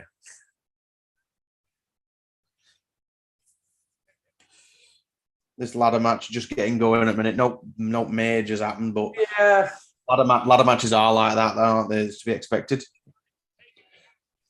I'm not a big fan of two people ladder matches. Someone just throw a sign at her. Yeah. Someone just throw a sign at Bailey. Yeah, it looks like it. She's struggling to lift that, isn't she? It's an awkward angle though. It steps. Yeah. Oh, there you go. Well, she's trying to be careful because she's going to put her through it. Yeah. Your favorite, Mark. Oh, your least favorite now. Yeah, I think ladder matches work better in a group setting rather than just one-on-one. Yeah, because if there's a big spot that's happened, it's a lot of... What is that? It's a sign, isn't it, that she's holding up, but she just flicked it away. At least show it to the camera. Yeah, I wonder what this is going to be. Oof. Oh, feels like she missed a bit. Yeah, you can see the dint in the ladder. That blood. I don't know if it was meant to. Or, yeah, she might have caught her elbow or something. Yeah, there's a bit of trickle of blood there, isn't there? There you go. Watch this replay. Or maybe it's not blood. Maybe it's the plastic that they've painted silver. Like, oh, we'll paint this. Oh yeah. Maybe. Underneath.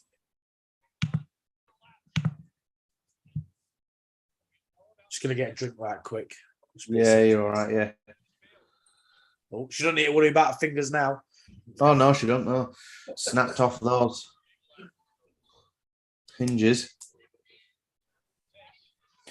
Yeah, I think with the ladder matches, they always seem to.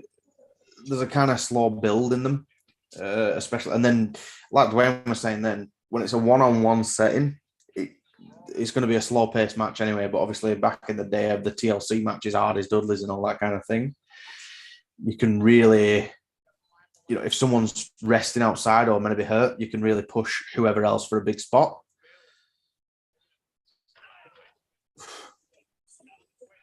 I don't really have a dog in the fight for this one.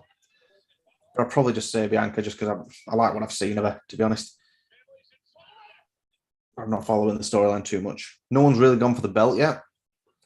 They seem to be battering each other on the outside with a now broken ladder.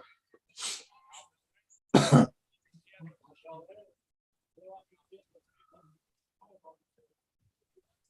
the thing. You always wonder with ladder matches in a singles match setting, like how many do you actually need?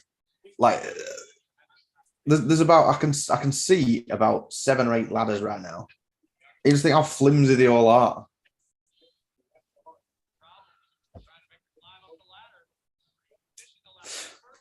It's like when they bring out that little ladder, the little tiny one. You think, why would you put that ladder in the match? It's not tall enough to get up there.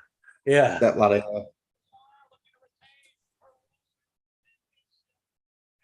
Yeah, look, slow movements. Yeah.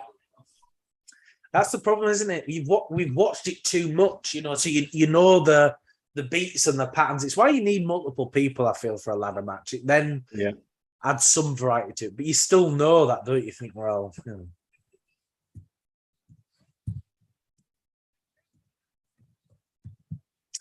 I think ladder matches are a good way to have your champion lose without them being pinned, though. Like, they don't necessarily have to look weak. So if you get knocked off a ladder outside and smashed your head, you don't look bad for losing that, do you? You know? Yeah, because you haven't been beat as such, have you? Yeah, exactly.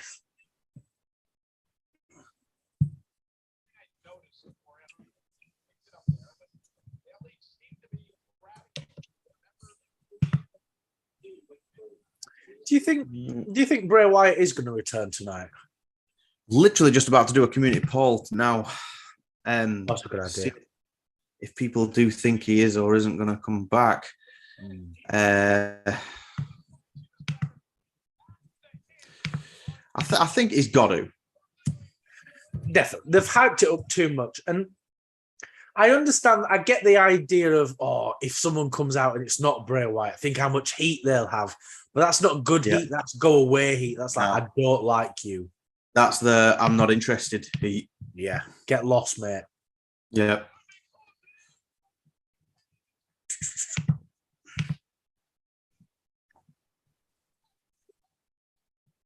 Oh, she's going up quick. No. Oh, who's that?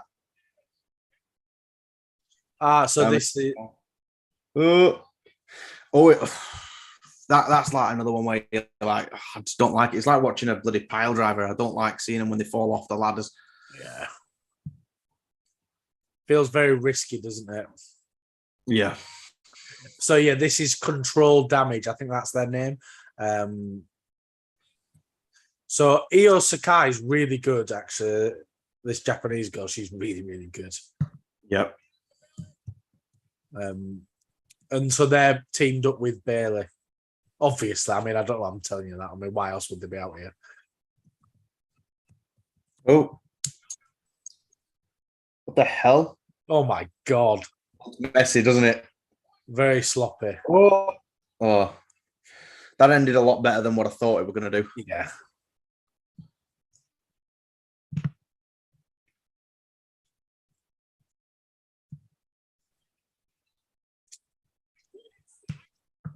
Bailey's been out too long. She's definitely going to come up and stop her. Yeah, here she is. With half a ladder. Yep.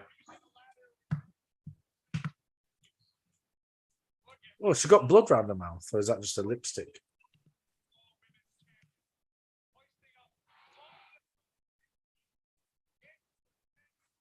It looked good, that slam, but a very poor setup, wasn't it? Yeah, it was. Sometimes you just think, what? Come on, Bailey. You should have practiced this at home, love. Do you know what I mean? You don't fit in. Putting ladders in between ropes. But it's too big, isn't it? It's too wide. No wonder it's not fitting.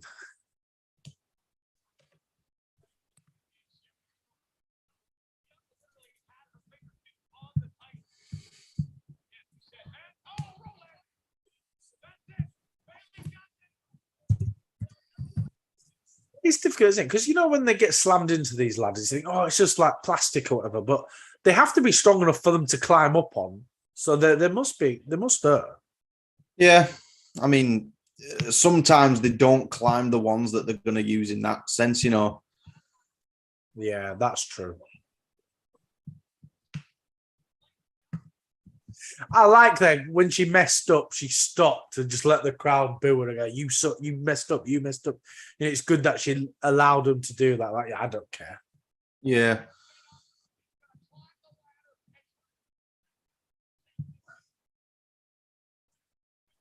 She's trapped.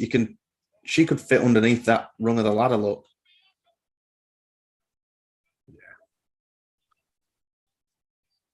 Yeah.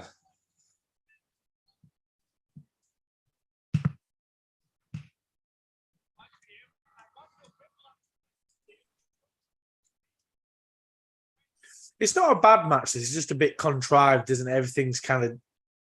You see everything purposely getting set up. You're like, oh, okay. I get it. Yeah, well, I think that just comes hand in hand with singles ladder matches anyway, doesn't it? Yeah, there's too much setup to. Whereas if this was like a 6-man tag, you could, or even a 2-man tag, should I say, you could have like, you know, someone setting the ladder up while 2 other people brawl. You just film that. You know, you can move the focus on. Whereas here now we've got to watch them set it all up slowly, bit by bit. You know, because you can't mess it up if the ladder's not set up right. You can't climb it. You know.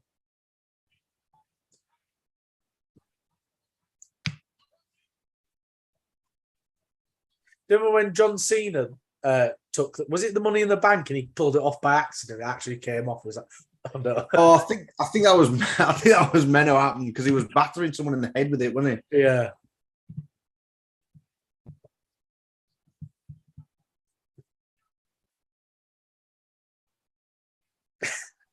Using her hair as a weapon. She always does that, doesn't she? But that's like a sort of not gimmick, but it's like her style, signature, isn't it? Yeah. Signature, yeah, that's a better way of saying it. Yeah. It's fun though. It's fun that she does it because I've never seen anyone do that before, to be fair. I think that's interesting. One of the worst ladder matches I've seen. Well, one of the best, should I say, actually. But the most brutal is Sami Zayn versus Kevin Owens in Ring of Honor. That is crazy. Oh, look at this. What's going on here? Oh, that might have got a jaw. Yeah. With a broken face. I think she's getting it. Yeah. Yeah. She's too high to fall off that. Yep. There you go. Yeah, you're slightly in front of me. I'm in front. Yeah, just by a second. Right. There you go. Perfect. Yeah, that was good. I enjoyed it, but like we said before, it's just too, you know, the pattern of it all too much dirty, you know. Yeah. But I think to say this isn't a big, you know, 6 pay-per-view with the big 6, it's good. I'm enjoying it so far. These are good just to keep it going throughout the year, though, isn't it? Yeah. Because a big problem with sort of the Vince era, like he's not run it for bloody 40 years or whatever, you know. Yeah. I guess the PG era, I guess that's a better term to use, is the pay-per-views, unless it was the big ones, it almost wasn't worth watching. You think, well, why would I watch this? Whereas Triple H has made this almost like you have to watch it. Like, you know, we build up all week. This is going to happen. There's these big teases we put on every week, you know, for this Bray Wyatt thing. And it's a great way to push people to watch it, isn't it? You know?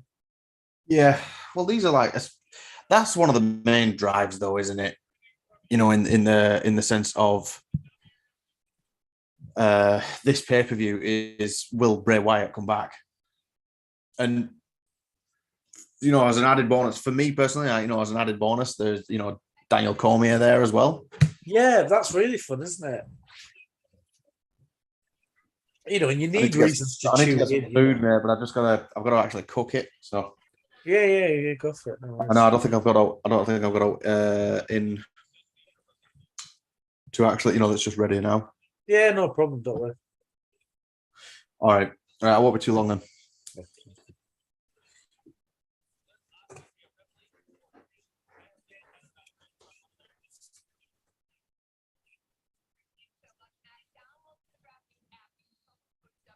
But yeah, like I was saying, I think it's very clever, you know, for Triple H to get us to watch these B pay-per-views. Because in reality, you know, it's who cares about Extreme Rules normally? You'd never normally tune in. You think, oh yeah, I might watch it tomorrow or I'll flick through it. You know, it's not something you'd stay up to for watching, would you? Know, it's not like Mania or Royal Rumble or Hell in a Cell. It's not a big event. But he's made it must-watch pay-per-view, isn't it, if you're into wrestling? And I think it's great that they're finally doing that. Because it should be, A, pay-per-views are great, definitely tune in for this, and B, pay-per-views are bad, so don't bother. You think, well, if you're not going to bother putting the effort in, why should I bother and watch it?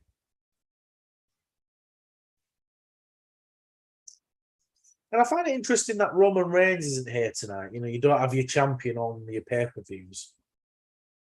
But I think that kind of works, like in a sense of like, you know, it makes your champion, in a sense, feel more special. Like, oh, okay, you know, the big champ's only going to be here for the big pay-per-views. You know, it makes them feel more important.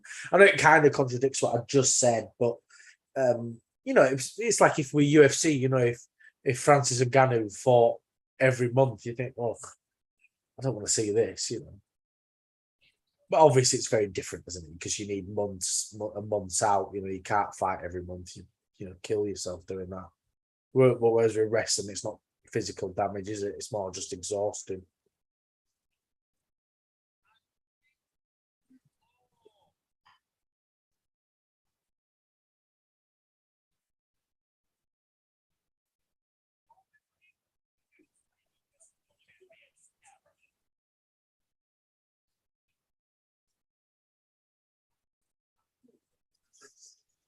I wonder who'll finally sort of topple Roman Reigns, who'll beat him, who'll take his belts from him.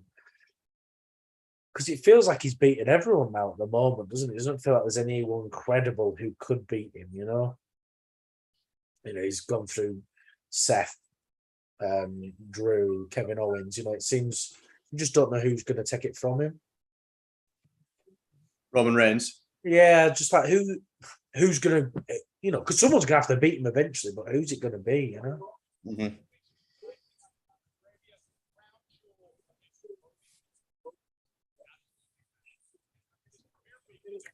You know, Michael Cole has been so much better on commentary recently. Jesus Christ, look at Road Dogg. Yeah. Looks like Quagmire. Obviously, they're not going to have Billy Gunn there, are they? No. Well, what's funny is they brought him into the Hall of Fame, didn't they? Was it the Hall of Fame when they brought DX in?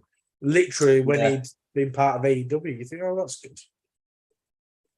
Season premiere. There's not a series of Raw. It's always on, you know. Yeah, it's like saying the new season of Coronation Street. Yeah. Why are they advertising like Rollins against Bobby Lashley when Rollins is supposed to have a really dangerous match tonight? It doesn't make any sense, does it? I agree, yeah. But, you know, I guess it makes sense, doesn't it? Advertise your big fights on the big pay-per-view, you know, maybe people tune in for Raw. But that's what I think. Mean, surely, like, with, you know, like, you've seen the storyline of him and Matt Riddle. Yeah. You know, this whole, oh, your wife's left, you know, like, you know, it's getting really heated. They need to come down. Just focus on that one storyline instead of, like, setting him up with other stuff. Yeah. Unless Riddle's going to interfere or something. But you're like, it's just, I don't know. It just seems a bit like rushed, I guess. Like, why using it? Maybe. I think I agree and disagree with you at the same time because I feel like I think it's quite good to kind of cross over storylines because it kind of makes that world feel a bit more tangible. You think, oh, okay, he's feuding with this guy and this guy, you know, then it doesn't have to be the same every. But I do agree. I feel like, you know, you're advertising him for this big, dangerous pit match tonight. Yeah.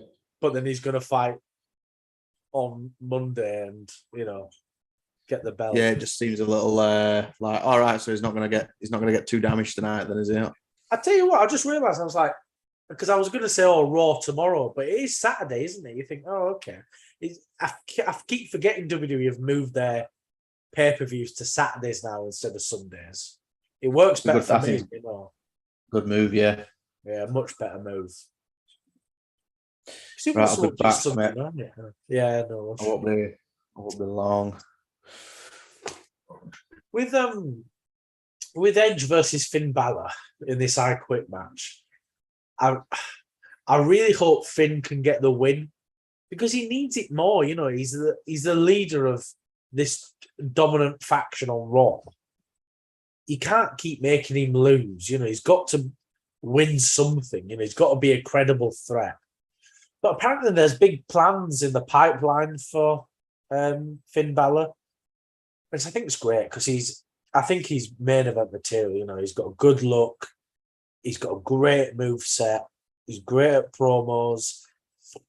And he's got his whole, his whole demon gimmick as well, which I think really, really works. It's so fun,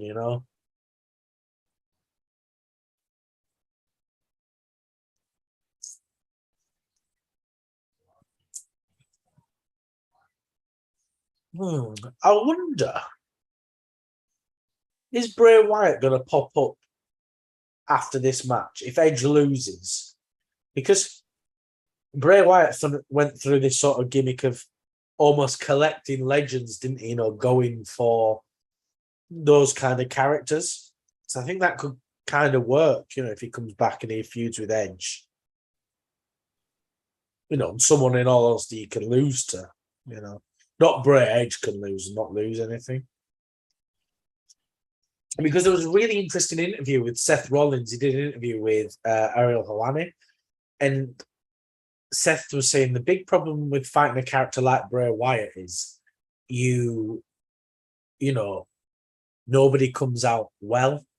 If you go in a feud with him, you have to lose or you have to beat him. And if you beat him, the crowd aren't going to be happy. And if you lose, he has to dominate you. So either way, you look bad coming out of that match, which makes sense. I kind of agree with, yeah.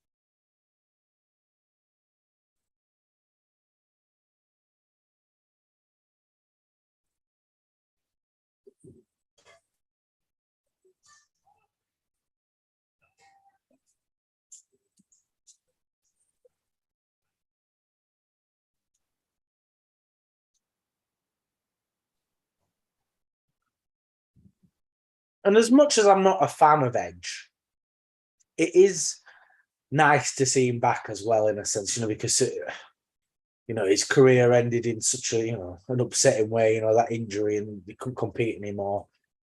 And it's nice to see him back. I just wish they'd use him better.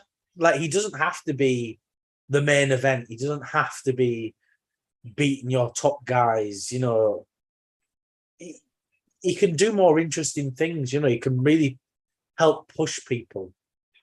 And I think that's why here, if Finn Balor can beat Edge and beat him convincingly, not just like some heel move or some shenanigans, really beat him cleanly, I think that's just great for Finn, and it can really project him up into that main event picture. And that's what he needs, because he's such a good wrestler, Finn Balor. He really, really is. And I'd love to see him get more from WWE. And he's a big Triple H project. Triple H signed him from Japan, took him from Bullet Club, signed him to NXT, really helped him develop his character there, brought him to the main roster, and made him the first Universal Champion. I think a lot of people forget that. Finn Balor's the first ever Universal Champion. And then, he obviously got injured by Seth, didn't he? Seth threw him into the barricade and his shoulder popped out or something. He tore all his shoulder. So he had to vacate the belt the day after. You think that's such a shame.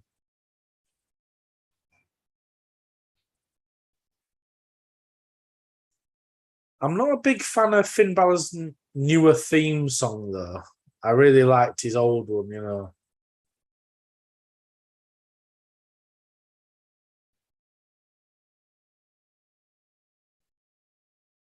Oh, it's back to the same. It's just got a new intro to it. Oh, it's a really weird mask he's got on. Cool, though.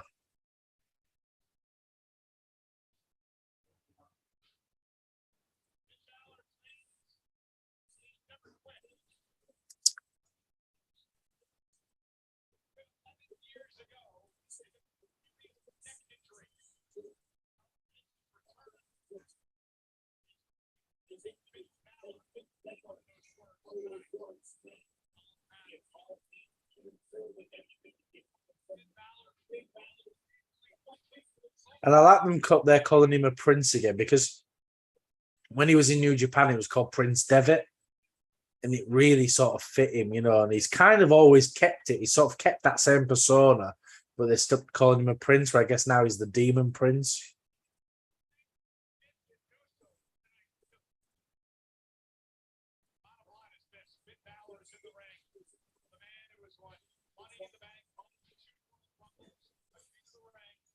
I'd love to see them bring back the demon character, though. That'd be really cool, you know. Sort of have that supernatural element. Because don't forget, I guess Edge used to have a supernatural element. He used to be a bloody vampire, you know.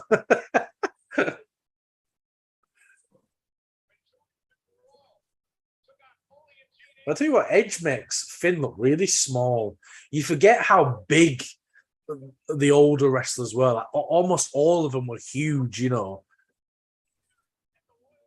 Whereas now it's a lot more open to having smaller guys, you know. Most of them are actually quite small.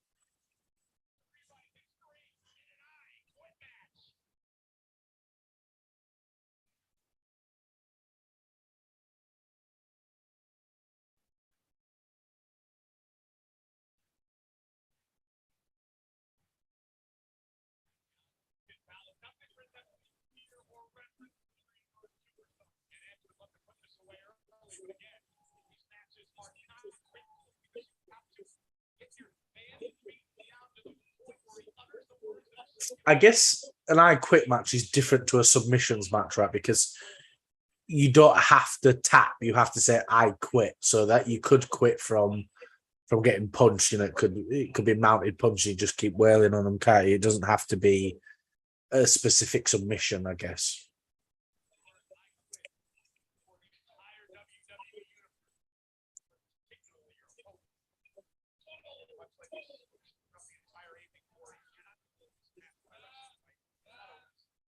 I'm not a big fan of Finn's new outfit, you know, because he's got these tights on, which look okay, but his shoes are too short. I feel like he needs long boots with that kind of look. Because with the small shoes, it looks a bit weird. Maybe I'm just being a bit picky. I don't know. It's like it's like a Joe Rogan interviewing a fighter after they've been knocked out.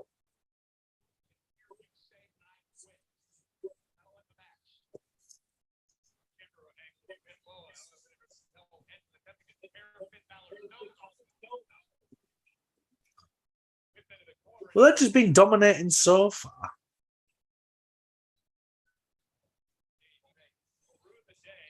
But I think Finn will turn it around in a minute. It's normally the pacing isn't how the match works. Here we are.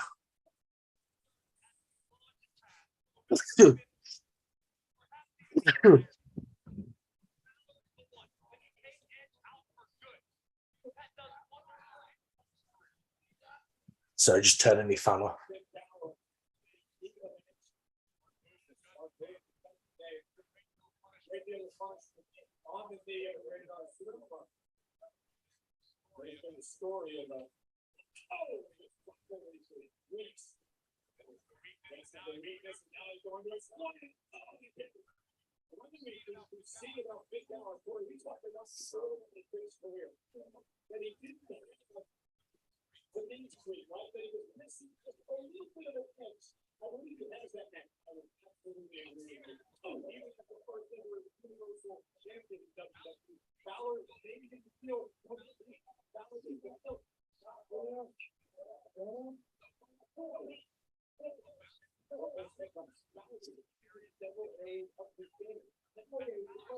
Yeah, I think commentary are right. It does feel like Finn Balor's stepped up to that next level because, you know, at some points he was, he had the whole demon catch that was really cool, and then he just kind of dropped that, and he was just, I'm just generic wrestler number two.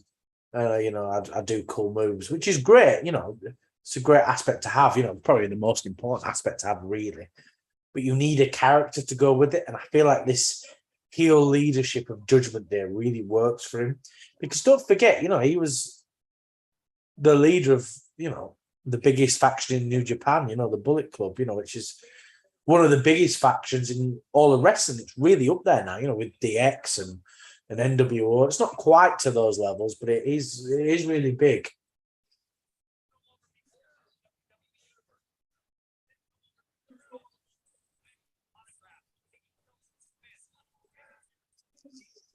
I think the issue is, though, Edge is slightly too old now to have these sort of competitive matches, so they always come out a bit too slow, I think with Edge matches, they should do almost what they do with Goldberg. He just comes in and he just mauls someone, right? Just, or not maul someone, but has a shorter match. Doesn't have to be long. I think that would work better for him, much better. Because now, they're just in this weird leg lock for ages. Like this, it's not interesting, unfortunately. It's not enjoyable, right? I'm just watching just two men just lay on the floor.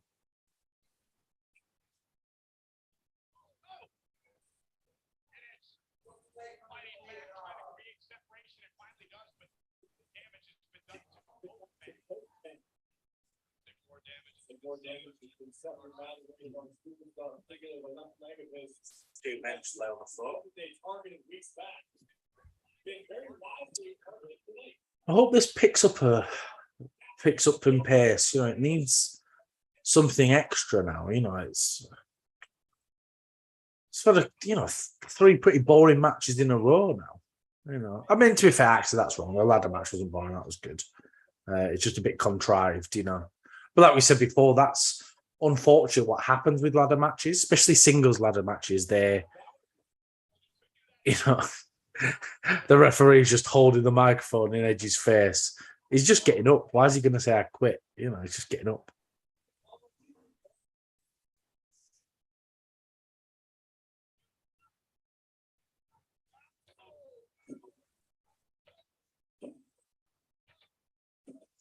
Yeah, this match is not working. It's just too slow-paced. And Finn Balor's not a slow-paced wrestler. He comes in and he excels when it's quick and it's fast. And this just isn't working right now.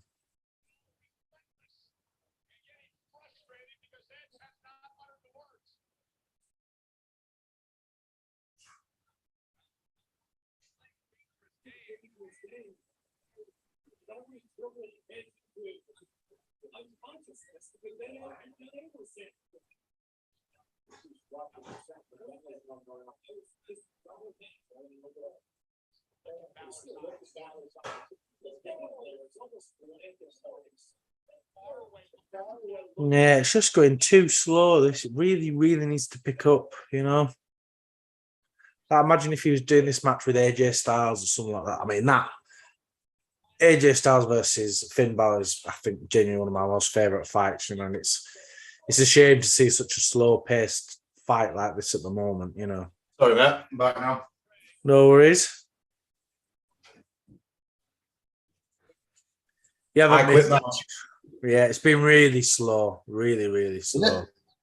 Yeah. Well, how far along are we? Have I missed quite a lot? Not really. So Edge dominated Finn for a while, and then Finn turned it round. The momentum came to him, and then they laid on the floor in a leg lock for 2 minutes. It's really weird. Oh, now it's picked up. Literally, just as you get here, it picked up. Straight through. Yeah. Literally picked up.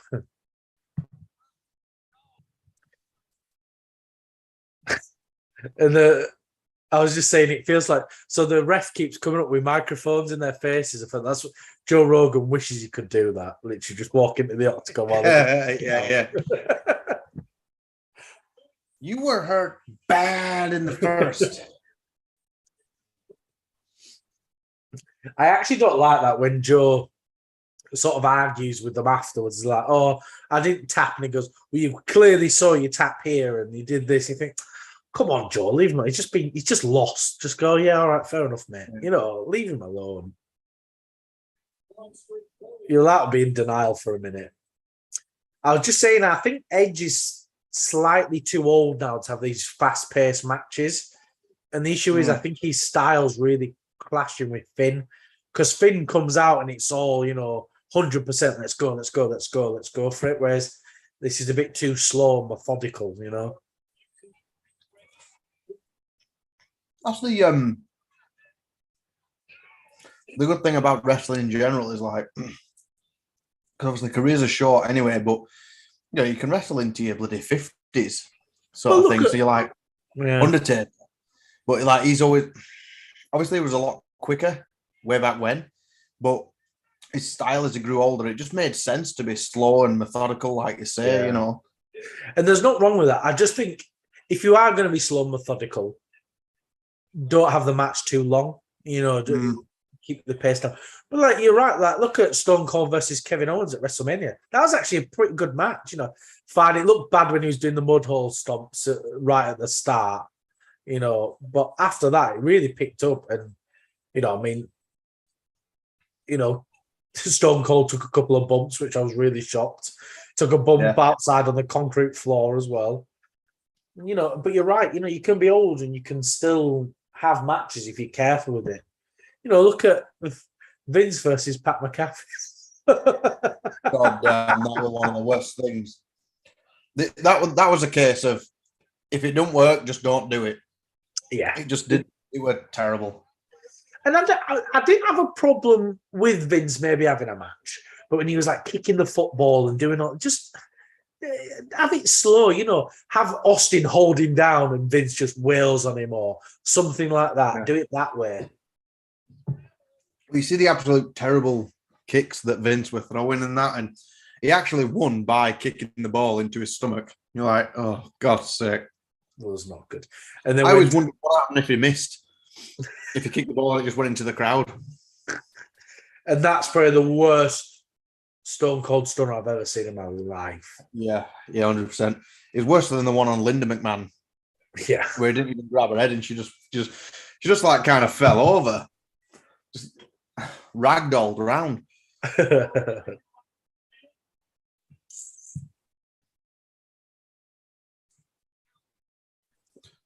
at this girl there screaming in the back.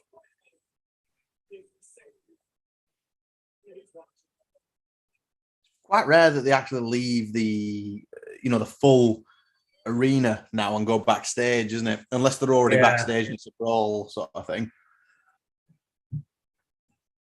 Yeah, the last time I saw him really do it was it the last standing match with Kevin Owens and Roman Reigns? Oh, that was cool. He hit his head on the thing.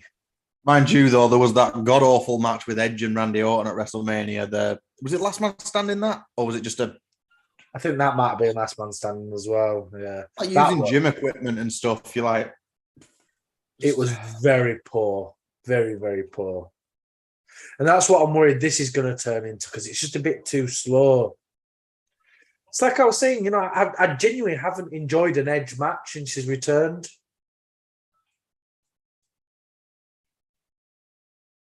I think this might be added to that list. Yeah, Edge in the 90s and the noughties. Like, look at that. Look how slow that was,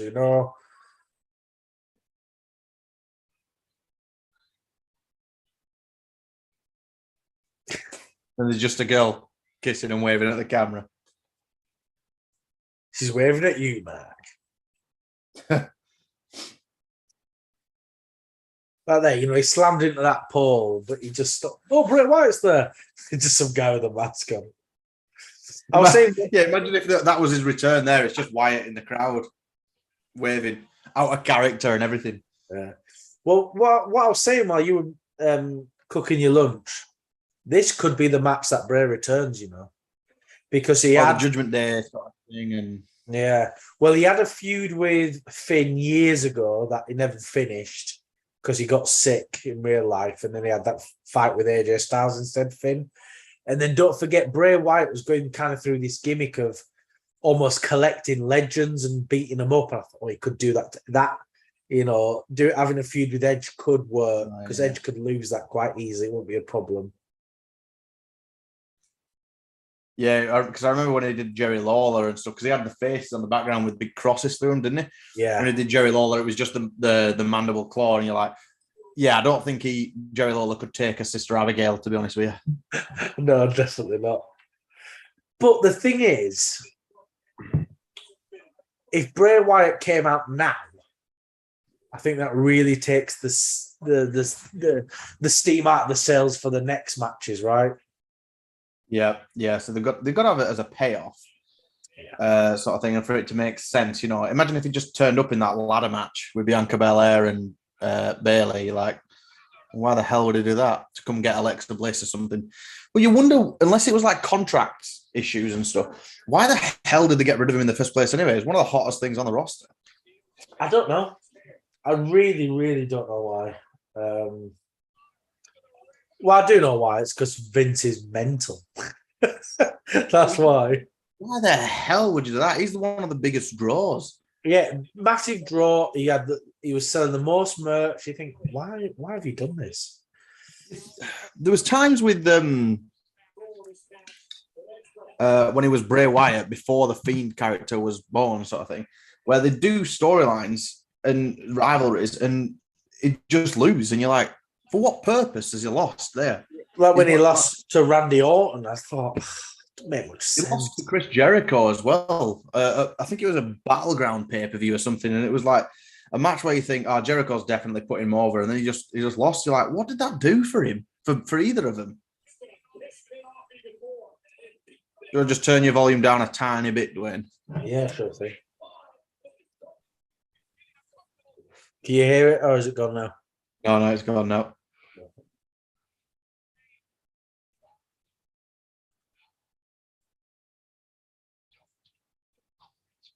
Edge, I don't quit. Well, you technically said I quit. Yeah. Imagine if the microphone cut out. Yeah.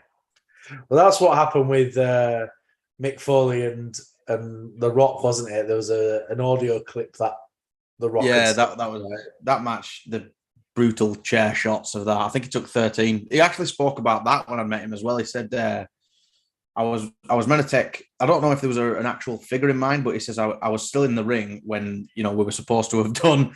So he said I had to get out and take about 7 more.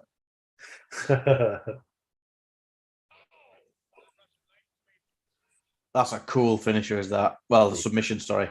Really cool, isn't it? That's what I'm saying. That Finn's got such a cool moveset. He's a very, very good wrestler. It's just this match is just too slow paced. I think it really clashes with his styles. Oh, I remember someone who used to do this move.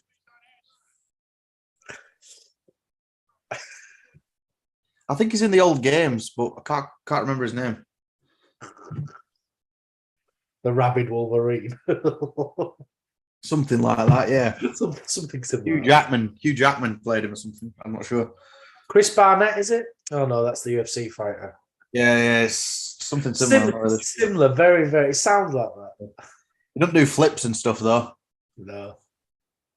Have you seen Benoit's son? He wants to wrestle, doesn't he? And David. He said, huh? David, the one who's like in the documentaries and stuff. I'm going to say he must be a fair age now. Yeah.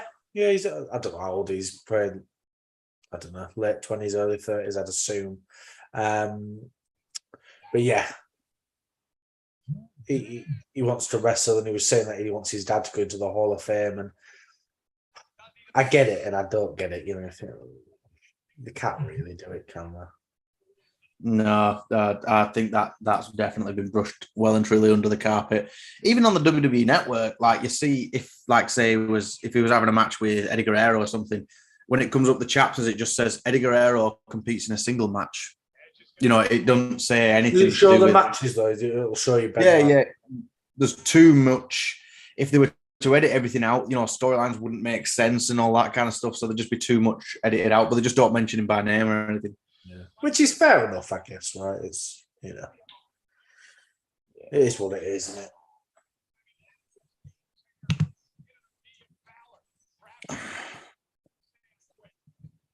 Yeah, I think it's another Edge match for me, not enjoyed. Put it on the books.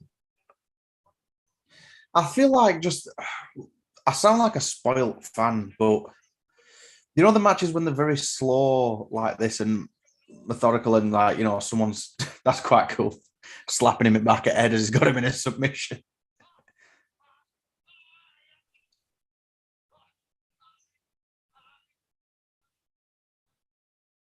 Oh, Damien Priest.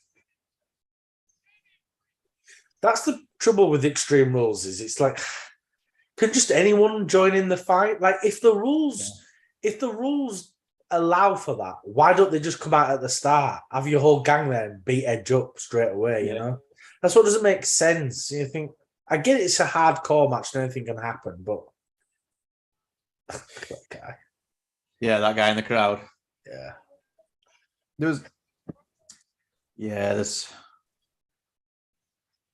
I loved the adverts that they did for Clash in the Castle with Damien Priest. Yeah. With the Welsh couple, like, if this WWE thing doesn't work out, you can always come onto my farm. Just Damien Priest picking bags up, screaming and stuff like that. Well, BT Sport have done a really, really good job of advertising WWE now. Like, since they've took it over, they've just been really putting the effort in. Yeah, whereas I feel like Sky didn't. Sky just thought, oh, we'll just bang it on. People know about it. They'll watch it. Whereas BT Sport really push it. You know, they do a great job. Handcuff. Oh, Rhea Ripley with handcuffs. Right, okay. I've not in the right setting the way I thought, but she's only really young as well, and she's about 26 or something like that. Yeah, she's young, yeah. Was she in NXT? Yeah, she was NXT champion as well. Yeah, she's really good. Really, really good. Oh, here we go. Australian, she's what? She's Australian as well, I think. Right. What do you think is going to happen here now? Because it looks like they aren't just going to keep Edge there.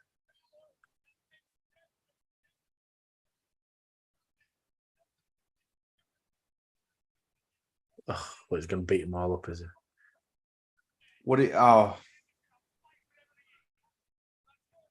Christian's going to run out. Can't just end an I Quit match. Can't just end like this, surely. Well, that's what I'm saying. Is like, if this is allowed in the rule set, what is he just do it from the beginning? The most mates?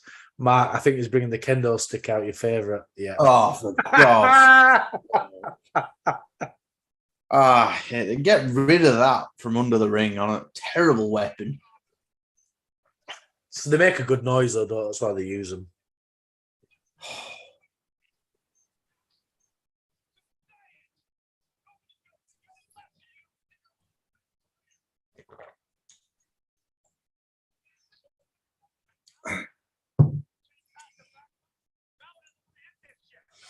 Edge doing a Tommy Dreamer. Remember in ECW? Like, yeah. May I have another, please?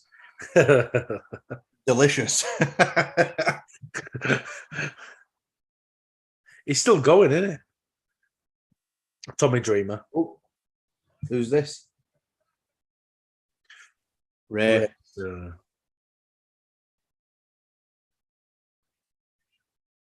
Well, let's see him batter his son.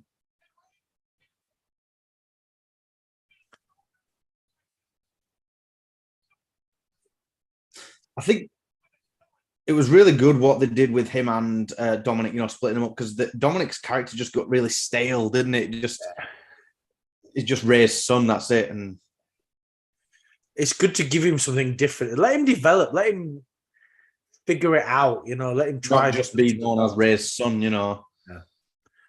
I think eventually he will be Ray's son. That will be his character.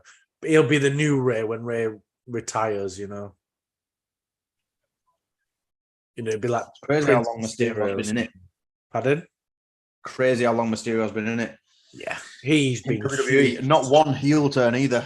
Yeah, you know, and he was big in WCW as well, wasn't he? You know, he's really, you know, been around a long time. Oh, well, I thought he was going to rip his dad's mask. Yeah, I thought he would tearing his mask. Yesterday there was a group on SmackDown that debuted. I don't know their names, and they were all wearing lucha masks. I thought, oh, this is cool. I thought, we've not had a big heel lucha group for ages. I can't even remember when they've ever had one. And then they just took the masks off. I was like, oh, okay, they're not a lucha group. Yeah, never mind then. Nice dream while it lasted. You know, kind of like Nacho Libre, you know, they've got this from the movie, you know, the guy's got the big suit on and the cool mask. Beth Phoenix. Yeah.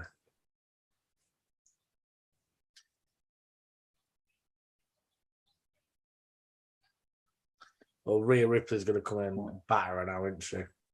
Yeah, probably. Oh, no, that's Dominic. I thought it was Rhea with the hair. Is she behind her?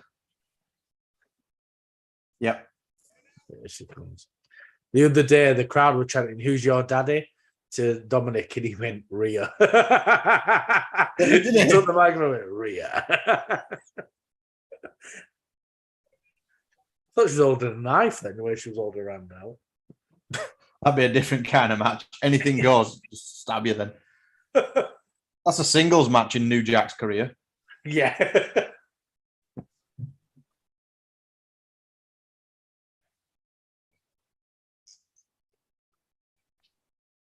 This is going to be a match, isn't it? It's going to be Finn versus Rhea, Finn and Rhea versus Beth and Edge or something down the line. Where was the remember the match? Was it Edge and Beth versus Miz and Maurice or something? It was god awful.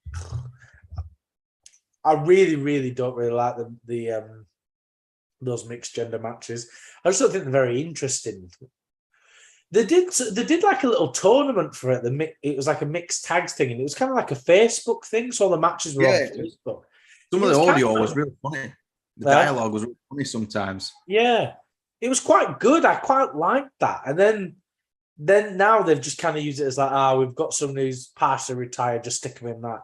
Whereas when they were doing the tournament, it was quite fun. They had Sami Zayn and Becky Lynch paired together because they're both ginger. They were called the Ginger Snaps, and they just play around and have fun. And I was like, this works. You can have a bit of fun. And did you imagine you and Sheamus? Yeah, as a mixed gender tag team couple.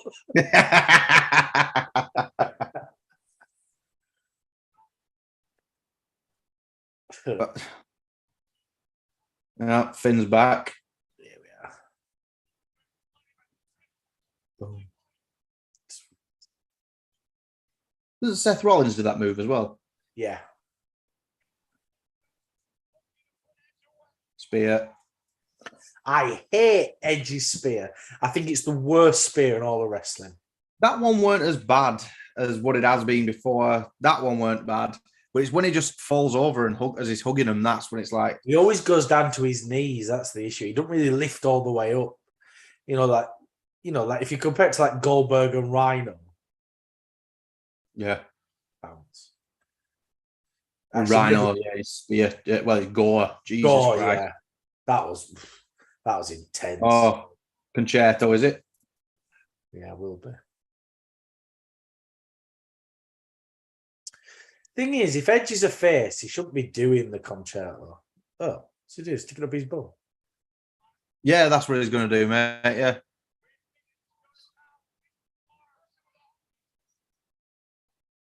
Oh, Rhea Ripley, the ever deciding factor in this. Your microphone kind of cut out then. I thought you said raspberry ripple. I think that's just I'm hungry. Oh, is William Regal back? With a knuckle duster.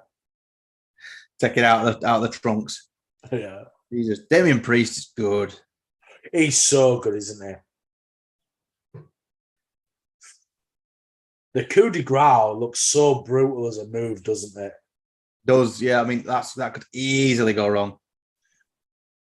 Well, that's what I was thinking. I think, how does he do that and he doesn't hurt them, Just bends his knees. Watch this. Like, his knees just come down. Yeah.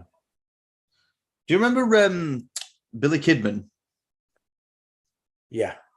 He used to do the shooting star press. Yeah. There was that one against Chavo Guerrero where his knees landed on his temple and he was just knocked out clean. Yeah. Is he going to say it?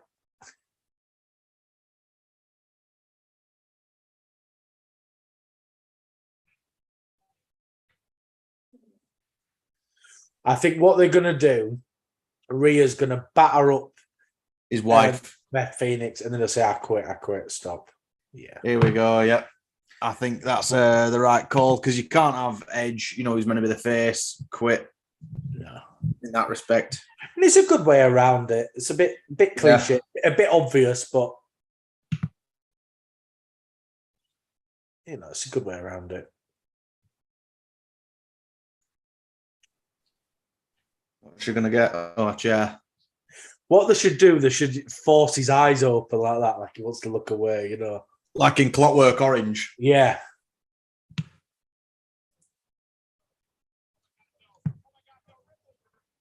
Whatever, just go, forget it. I'm not bothered. Yeah. I'll get a new wife. Just let her get cracked, right? Go on, say it when she lifts it up.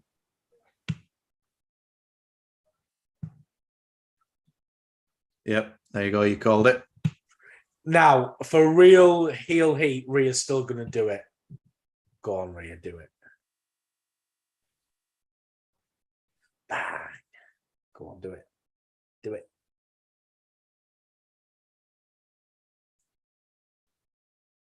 Go on, become the heel. Go on, Rhea. Yeah, she's going to go. Boom. Oh, that was nice. Always looks so brutal, doesn't it?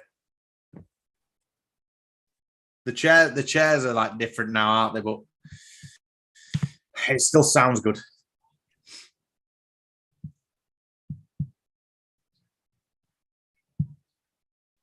Chad, get some help. Have you heard Michael Cole?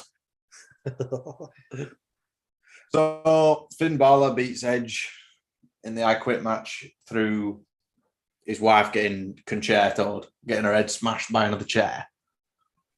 It actually got better when everyone else came out. I was like, oh, actually. At first I was like, oh, this is a bit stupid. Why is everyone coming out? But I thought, actually, this is good. Made it a bit more interesting, didn't it? Beth Phoenix is now dead.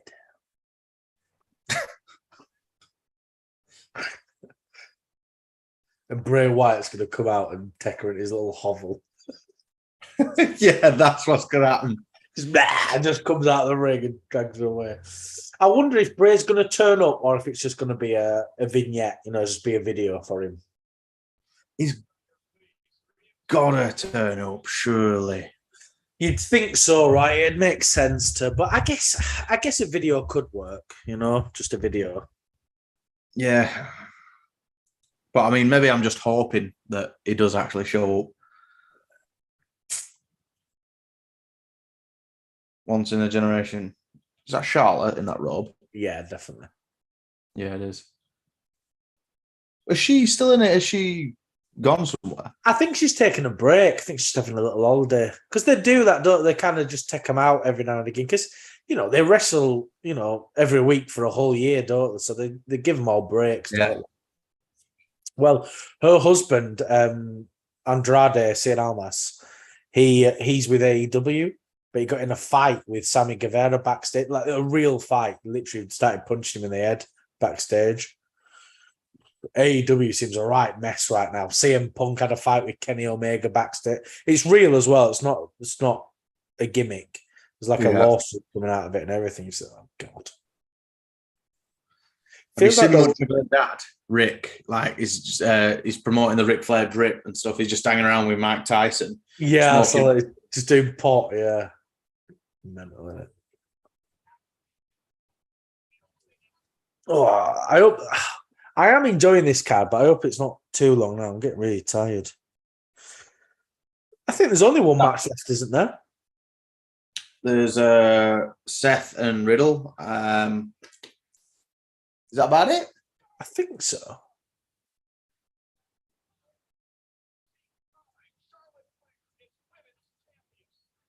Yeah, I think that's it. I think there's only one more match. I'm back 1 second, mate. Yeah, you're right, yeah. This must just be a promo for her coming back or something, or just advertising her on the product.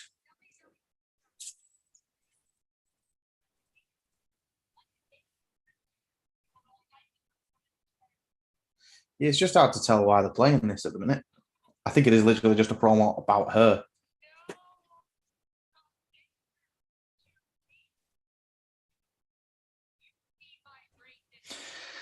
the entrance that she had at WrestleMania with the helicopter. It was a nice touch, but I remember the actual match itself because that was the main event.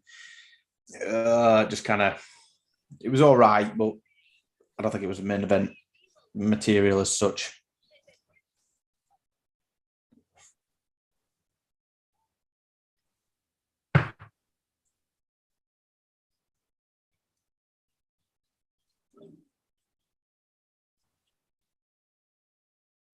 The Miz just outside.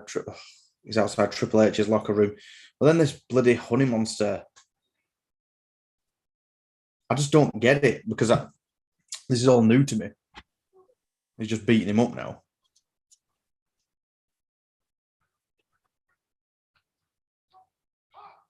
That'd be weird if that was just the return of Bray Wyatt. Are you saying Bray Wyatt's the honey monster? There he is. Here he is. Here's the murderer. It looks like when Stone Cold was the ringmaster. He does, doesn't he, actually?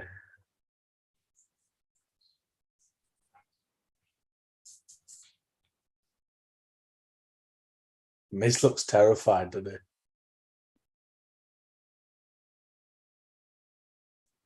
Can't believe that's an actual gimmick. Right, you're a murderer. Okay. He's never actually murdered anyone. He just kind of hinted at it. Wants to kill Miz, but he lets the honey monster live. Go on, give him a kick while he's down.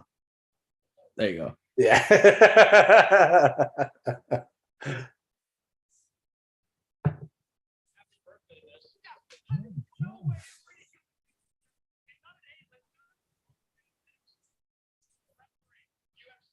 Here we go.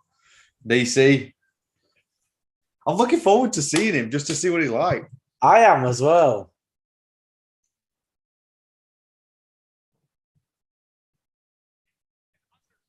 Seems like quite a good rivalry, this, from the bits that I've seen. Yeah. If Bray comes back, where do you think he fits into this next match then? Or maybe it's not the match. Maybe we'll panter backstage and there'll be someone doing something there and then Bray pops up. I think it might just be a vignette, I think it might just be a video about Bray Wyatt. I was thinking, no, I'm going to say you couldn't have Triple H come out and take a bump, could you? Well, you could do the mandible claw. I guess, yeah, but like if he were coming out just to give an announcement or something, yeah, and then all of a sudden it was just all right. Thanks everyone for joining us, blah blah blah, all that kind of stuff, and then comes out and gets him. That could work. Could work. Because, he doesn't have to take a bump. Like we're saying, he can do the mandible claw. At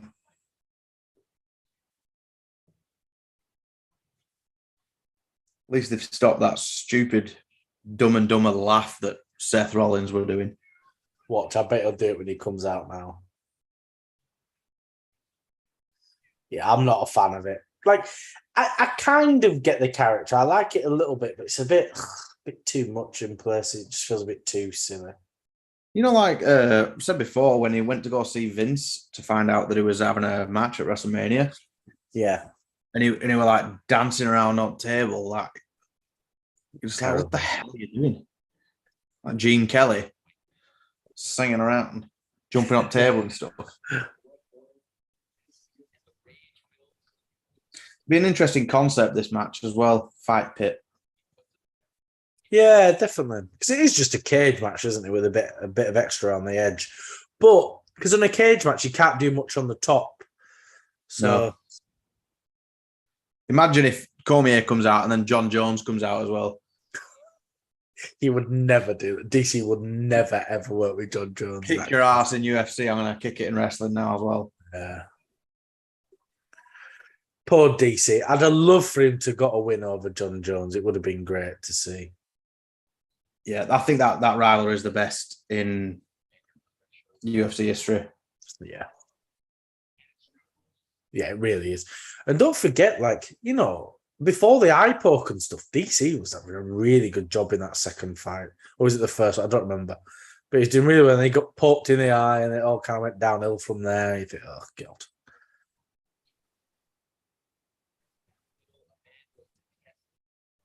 I love Matt Riddle's gimmick. Is he's just a pothead. Like he's got a T-shirt that says 420 bro on it. You think, Yeah, it's like the old school RVD. They always hinted at it, didn't they? yeah. Now that's a super fight. Matt Riddle versus RVD.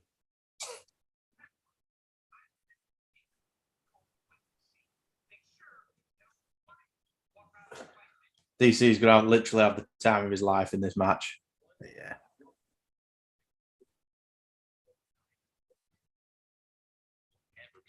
Yeah, it's Ariel Helwani narrating that. Did you hear him? No, I can't hear it. It's just a touch too quiet for me to hear. Yeah, it's Ariel Helwani. Because we know that he likes wrestling anyway, but he gets himself involved, doesn't he? He gets himself about. Yeah, definitely. He's like the Louis Theroux of MMA world. He's not allowed to any of the UFC stuff, though, is he? He's not allowed in any of it. Oh, is he not? Here we go, DC. He's well happy. Look at him. They should have told him not to tuck his shirt in. He makes him like a chubby old granddad, doesn't he? You know, it's like Uncle Phil. Yeah, Fresh Prince. Yeah, he does. Should have untucked it.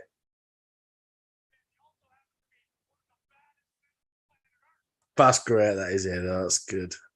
Look at how happy he is. Honestly, he's just a 40-odd-year-old child living his dream, is what he is.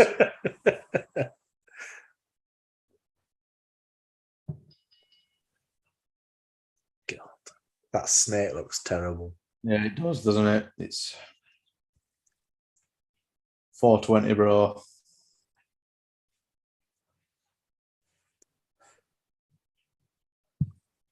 Well, the snake's supposed to be Randy Orton, isn't it? Because they were in a team. Yeah. I was actually surprised that lasted so long. I thought Randy would have turned on him. Yeah, well, they seem to really like each other. It seemed to really work, didn't it? Trouble is, just Randy's injured, isn't he? So that's why it's stopped for now.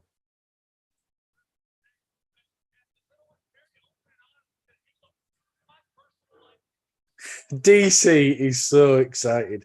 It's like me when the ice cream van goes by, you know, look how happy he is. You, whenever Zhang Wei Li tweets. Yep. You, whenever Nikita Lyons pins anyone. Just hear the entrance music, and that's it.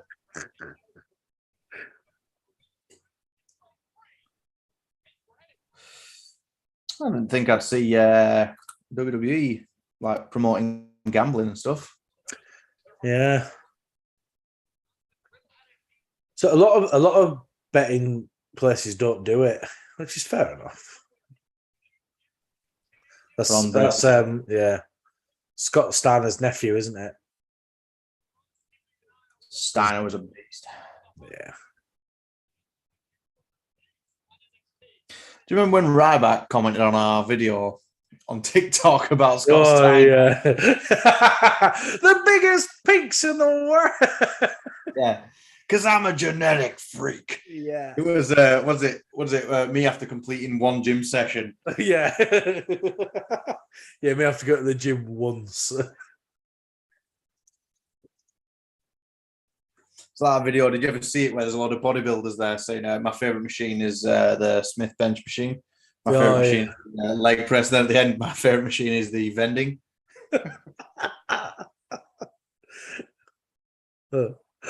What the hell is that Seth Rollins? He's got a worse taste than Del Boy. Yeah. What the hell is that? I don't know.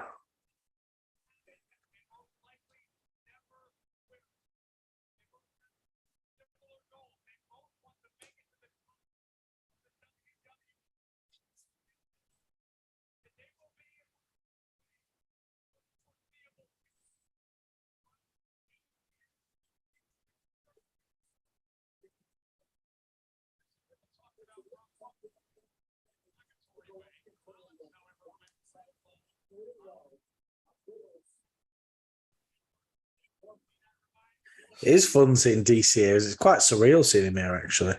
Yeah. There's 3 UFC fighters on tonight. Ronda Rousey, DC, Matt Riddle. Yeah.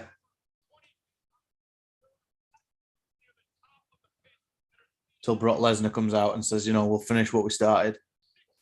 I would love that. If Brock came out now and just pushed, just slammed DC through the cage.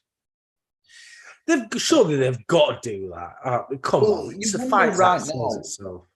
When you say about, like it's surreal to see DC, it is in the sense of, like in a normal referee, you can't even do a wrist lock without him coming over, like going, are you going to give up? Are you going to do this and all that? DC, he's new to it all. So your eyes are going to be drawn to him. Yeah. Seeing like what the hell he does.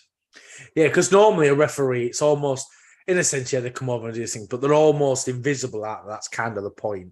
Yeah. Unless you're that Audrey person from AEW. Kayfabe way anyway, like as a fan, they're meant to be invisible, but like they're probably one of the most important people in match. Oh yeah, 100%. Yeah, definitely. Well, they're the conductor out. They go, right, you're supposed to do this now. Don't forget you do this. But that really looks cool. That though, it does. The actual cage, it's pretty cool on top. Like they've got a little runway, not runway, you know what I mean? Platform, balcony, if you will. And yeah, at least it's not red. Oh, I can't wait for the next Hell in the Cell. Surely they're not going to make the ring red again. Now Triple H is doing it. It's awful, isn't it? It just looks like plastic. Terrible. DC scratching his head. Yeah. Oh, it's like one of them sort of choreographed MMA. Yeah. Well, that's kind of the idea, isn't it? I guess is that because they don't have the ropes to bounce off and stuff, are they? So it's supposed to feel like which makes sense a little bit. It'd be quite fun. I was just thinking it now when DC's going on. If they brought like Herb Dean in or something like that, paid him a few quid, pop in and do little bits and bobs. Come do a WWE match. That'd be fun.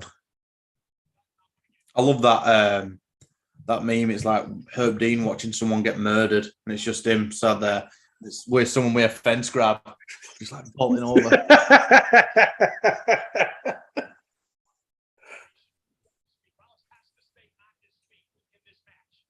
I saw someone the other day. They were commenting like, if the UFC don't want people to put their fingers through the cage, why don't they just make it a tighter link?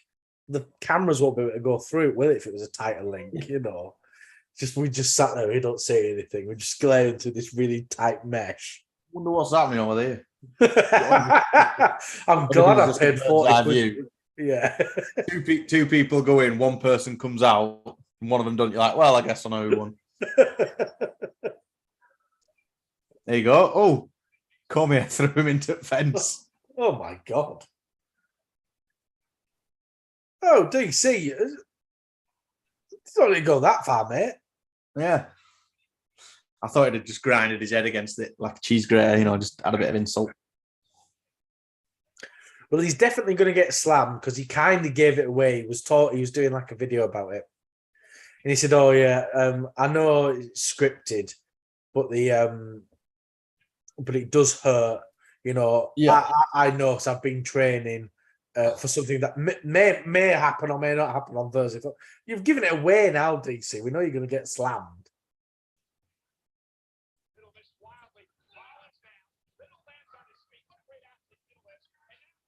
Oh. See, if that pulled off in actual UFC, you'd think that was the best move that's ever happened. A flying triangle. It has happened before, but it's just crazy when it does happen. Yeah. Demetrius Johnson. That was amazing when he did that.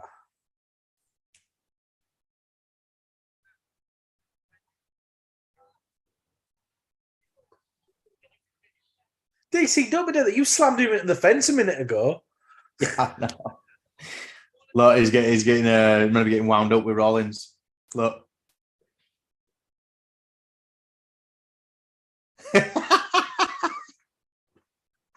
Pinned him up.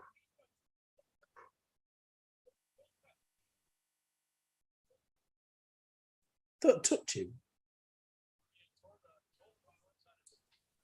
You wonder if a lot of the fans actually care that much that it's DC.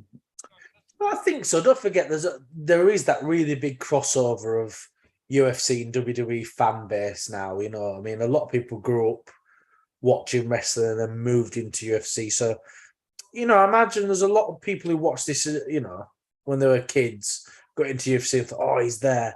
But yeah, you're right. I wonder how many people in the actual crowd care. Yeah, like say kids, because I mean, don't get me wrong, it's very, very recent that it's coming out of this kiddie era. Yeah. But like, you know, because a lot of kids will still watch it and that, and if they, Daniel Cormier's coming, you're like, I don't know who that is. Yeah, you know, you wonder.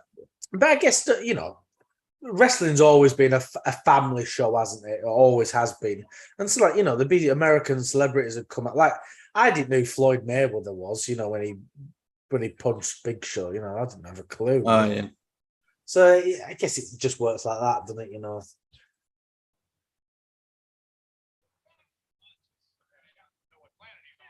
What's he counting? Is it a last man standing match? Is that how pit matches work? No, it just seems like it's a I don't know the rules. It just happens to be around a cage. So, but why is he counting to 10 then?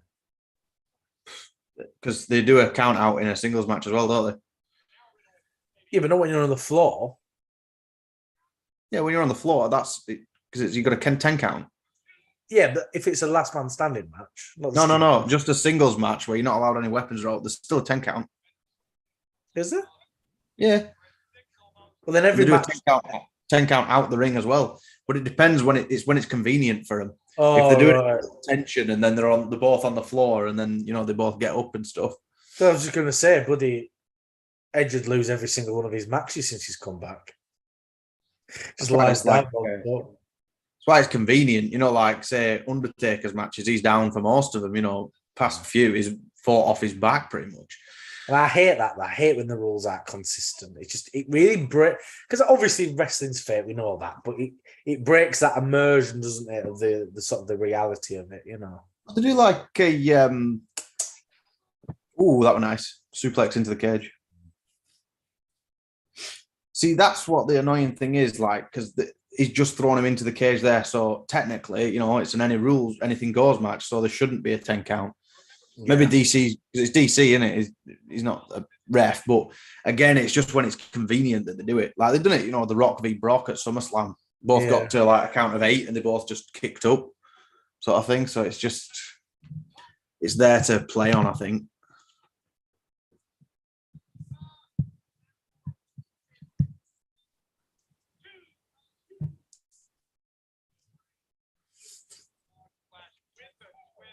A weird frog splash, wasn't it? Yeah. It didn't look bad at all, just very peculiar. It's a really weird way to do it.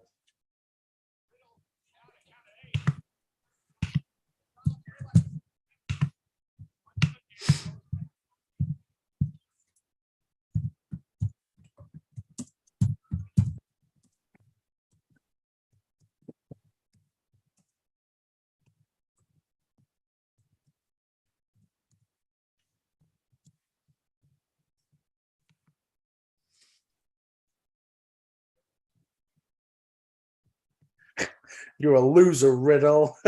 Why's he saying that to her? You're a loser. The promos have been a bit brutal, to be honest, with these guys. Because Matt Riddle, he cheated on his wife, didn't he, in real life, and he's going through a bit of a messy divorce. And Seth Rollins brought it up. I was like, oh God. That's the thing. When you really want to get a heated rivalry, you've got to turn up the heat. Yeah. You know, like you can't just have like, RKO. You can't just have like, I like his version of it, by the way. It just seems more like it's got a spring in it, doesn't it? Yeah, it seems a bit more flippy, I guess, doesn't it? A bit more. Yeah. But yeah, you can't just, you know, if something's meant to be a big rivalry, you can't just have, you know, well, you know, he DDT'd me in my match. Yeah. You know, pretty much like Hell in a Cell has been for the past however long. It's meant to be a rivalry ender. I wonder if John Jones has tweeted anything about DC. I just thought, I'm going to have a nosy.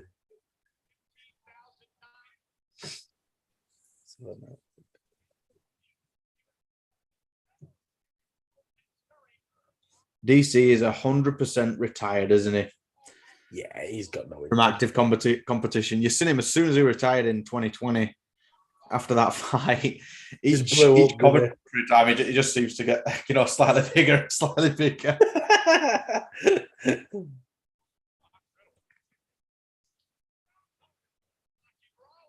No, John Jones hasn't said anything.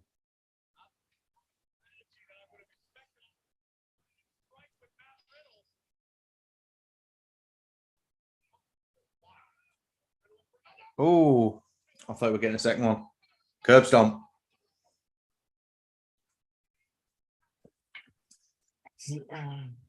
Oh, right, with you. Yeah.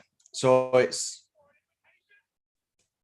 there hasn't been a pinfall, is there? So there's no pinfalls in this match. I don't know. Nobody's made a pin, have they? That's why I was confused. Like, what is the rule set of this? Because I know sometimes they do the standing, the 10 count, but it's been every time they've been on the floor. That's what I didn't understand.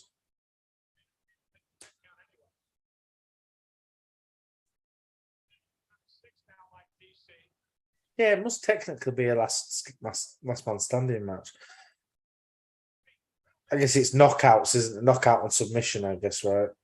Ooh. Ooh. He's going to grab hold and climb up. Yeah. Yeah, I'll just, yeah. That time you get on that platform. Yeah. How's DC going to get up there? Not a chance. He's going to stand there like you're trying to retrieve a cat from a tree. Like, come on.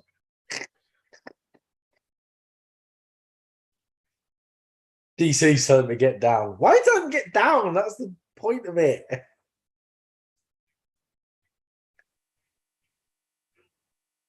Just take a bit of a rest now, Rollins. Yeah. Well, they need him, don't they? Need a rest break here and there.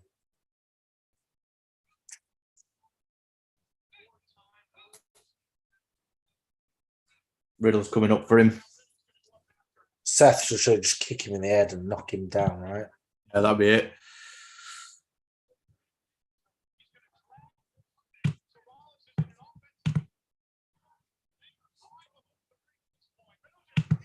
Find it funny when they do these sort of GoPro angles at the top there.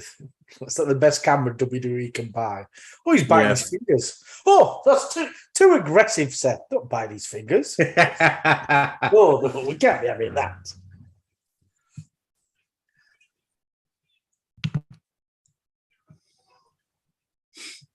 DC, you'd have a better view if he stood further back. Like he's underneath the platform looking up. I can just see Riddle's feet. Do you need a ref here in this kind of match? You could just have someone stood outside doing the 10 count, right? If there's no pins. It's just the thing because he was in the UFC, isn't it? That's about it. Oh yeah, I just meant in general, not this match, because it's good to have DC there. I'm enjoying it, actually. It's good as there. Something's going to happen here, I think. They're going to go flying into it. Into the ring. Hurricane Rana. Oh dear. Oh no. I thought he's not going to power slam him off like that. You know? I'm going to say, like, if that was real and, wrestling was real and you had him there, instead of running across, you just dump him on the floor, wouldn't you? You just turn around, think. That's too dangerous, that, isn't it? The won't take a back bump all the way from that.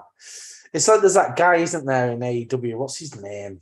Oh, I can't think. He always has a skateboard, and he does a thing. Yeah.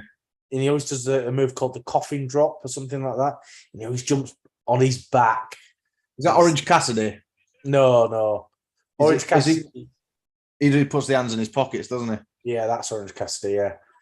I just can't think of his name. He's got that half a skull on his face. Darby Allin. That's it, Darby. How do you know that more than me? I just remember the skull because it's resonating with Sting. Oh, pedigree. Oh, yeah. On top of that. Right, yeah, it's not pinfall then, it's just count out. Yeah. Yeah, they didn't make it clear, did they, the rule set? I mean, you get it now, but after a few, like, what's going on here? What? It's telling DC to count, and then DC's going, no. Why? Yeah. What's up with that? So I was You saying, have to like, get him in the ring, he's saying.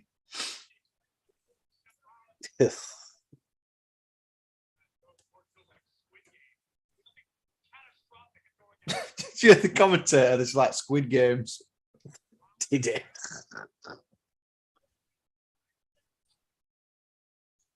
He's gonna roll back in.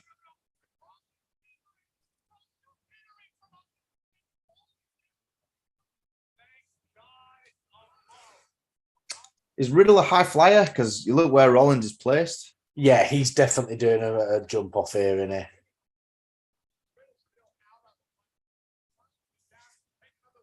I think he does like kind of like a half corkscrew moonsault thing. I think that's what he does. I don't know what to call it. That was actually quite good there, where Seth fell off but held on at the same time. It was quite. It didn't look silly, Didn't look too obvious. Here we go, Riddle. Give us your best. Shoot your shot.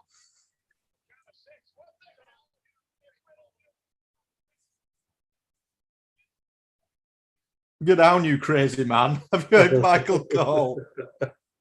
Oh, I thought he'd slipped. Yeah, That looked nasty, that, didn't it? There's no way that didn't hurt both of them. That must just be painful.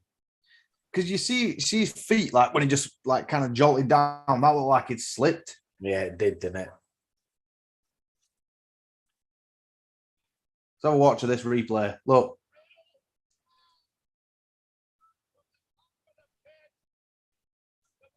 Oh, tailbone on that.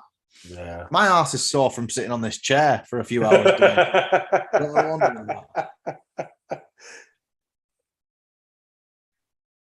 Got to work on it. It's I was reading it was about Jeff Hardy, and it was like, before when he used to do his Swanton bomb, he used to just like land just in front of them, and they wouldn't take his weight. And they said as he's got older, he just gives them all his weight. He just lands on them. He just goes, bugger it. It's your problem now, mate.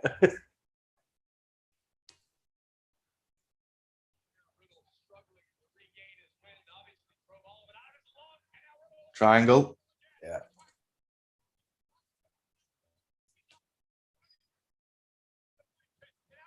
Oh, wow.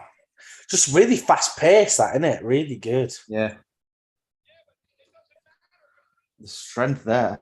Yeah.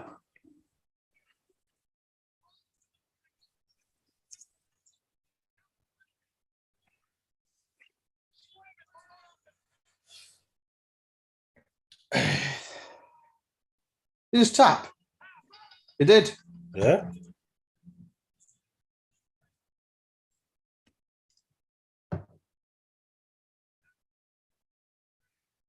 Well, it's quite abrupt, that.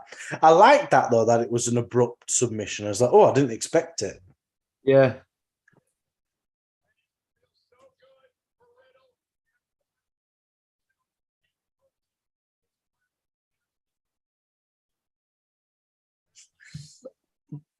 But you made such a good... What? Sorry. You made such a good point that Seth Rollins is now advertised for United States Championship match on Monday. Yeah. Surely it should be Matt Riddle right now, right? The winner of this match gets a title shot. Why does the loser get a title shot? Doesn't make sense. They might be rewarding him with maybe Bray or something. Because even though there's maybe, like sometimes it doesn't matter what the championship is, depends on who you're fighting. That could be a bigger reward. Yeah. You never know. Like, yeah.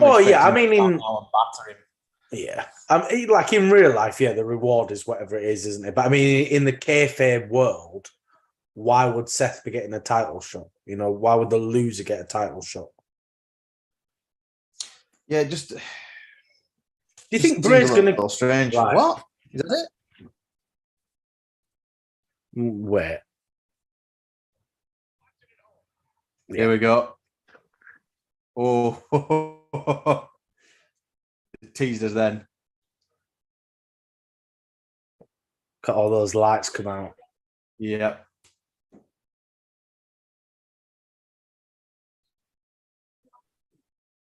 Yeah, Oh, it's yes.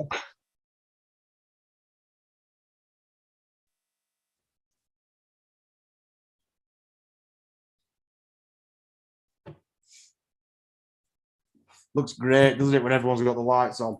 Yeah. I hope Seth's got out of there. Don't want him getting hurt now, do you, Dwayne?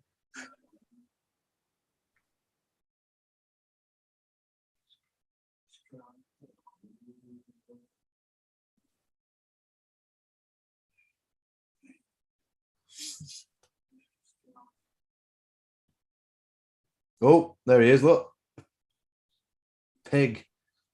That's Husky Like Harris. Jigsaw. Yeah.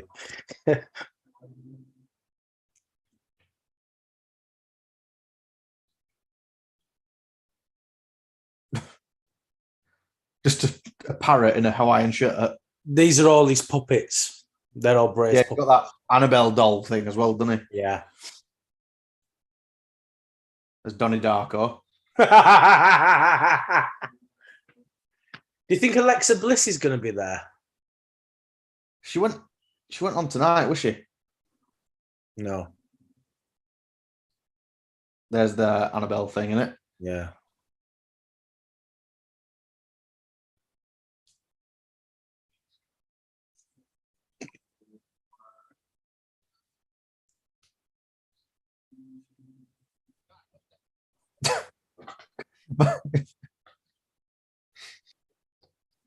That just looked daft, didn't it?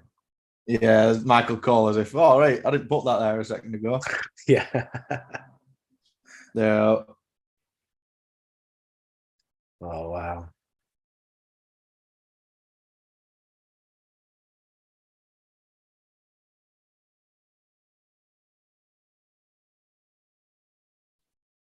Shockmaster entrance, he just falls over and mask falls off.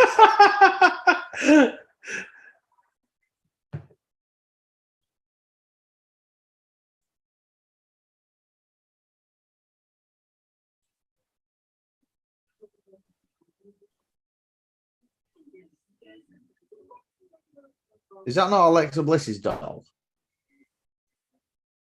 No, so it was all Bray's, and then Alexa kind of took it over.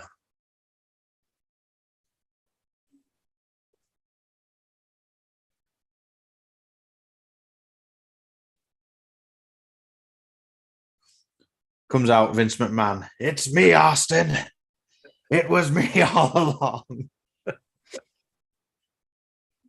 Hell is that?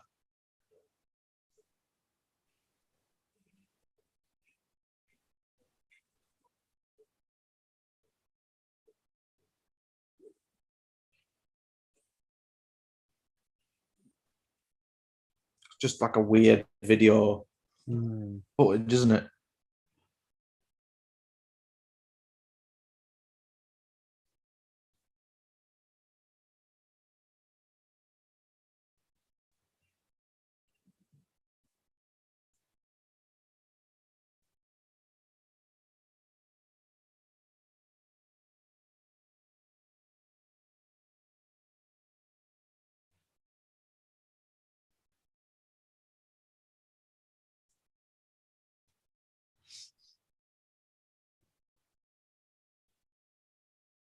It's complete darkness now.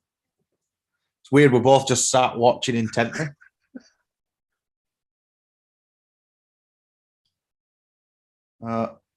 Here's the very boy. Looks like he's got a new character entirely, isn't he? He's not the Fiend anymore.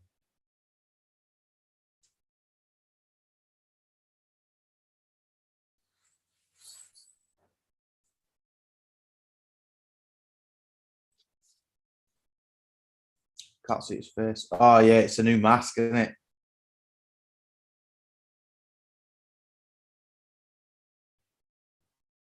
You can hear the crowd.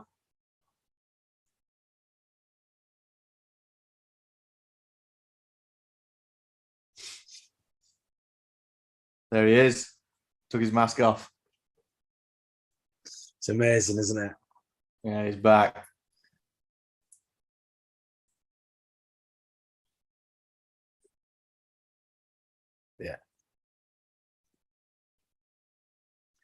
Yeah, that's cool. That.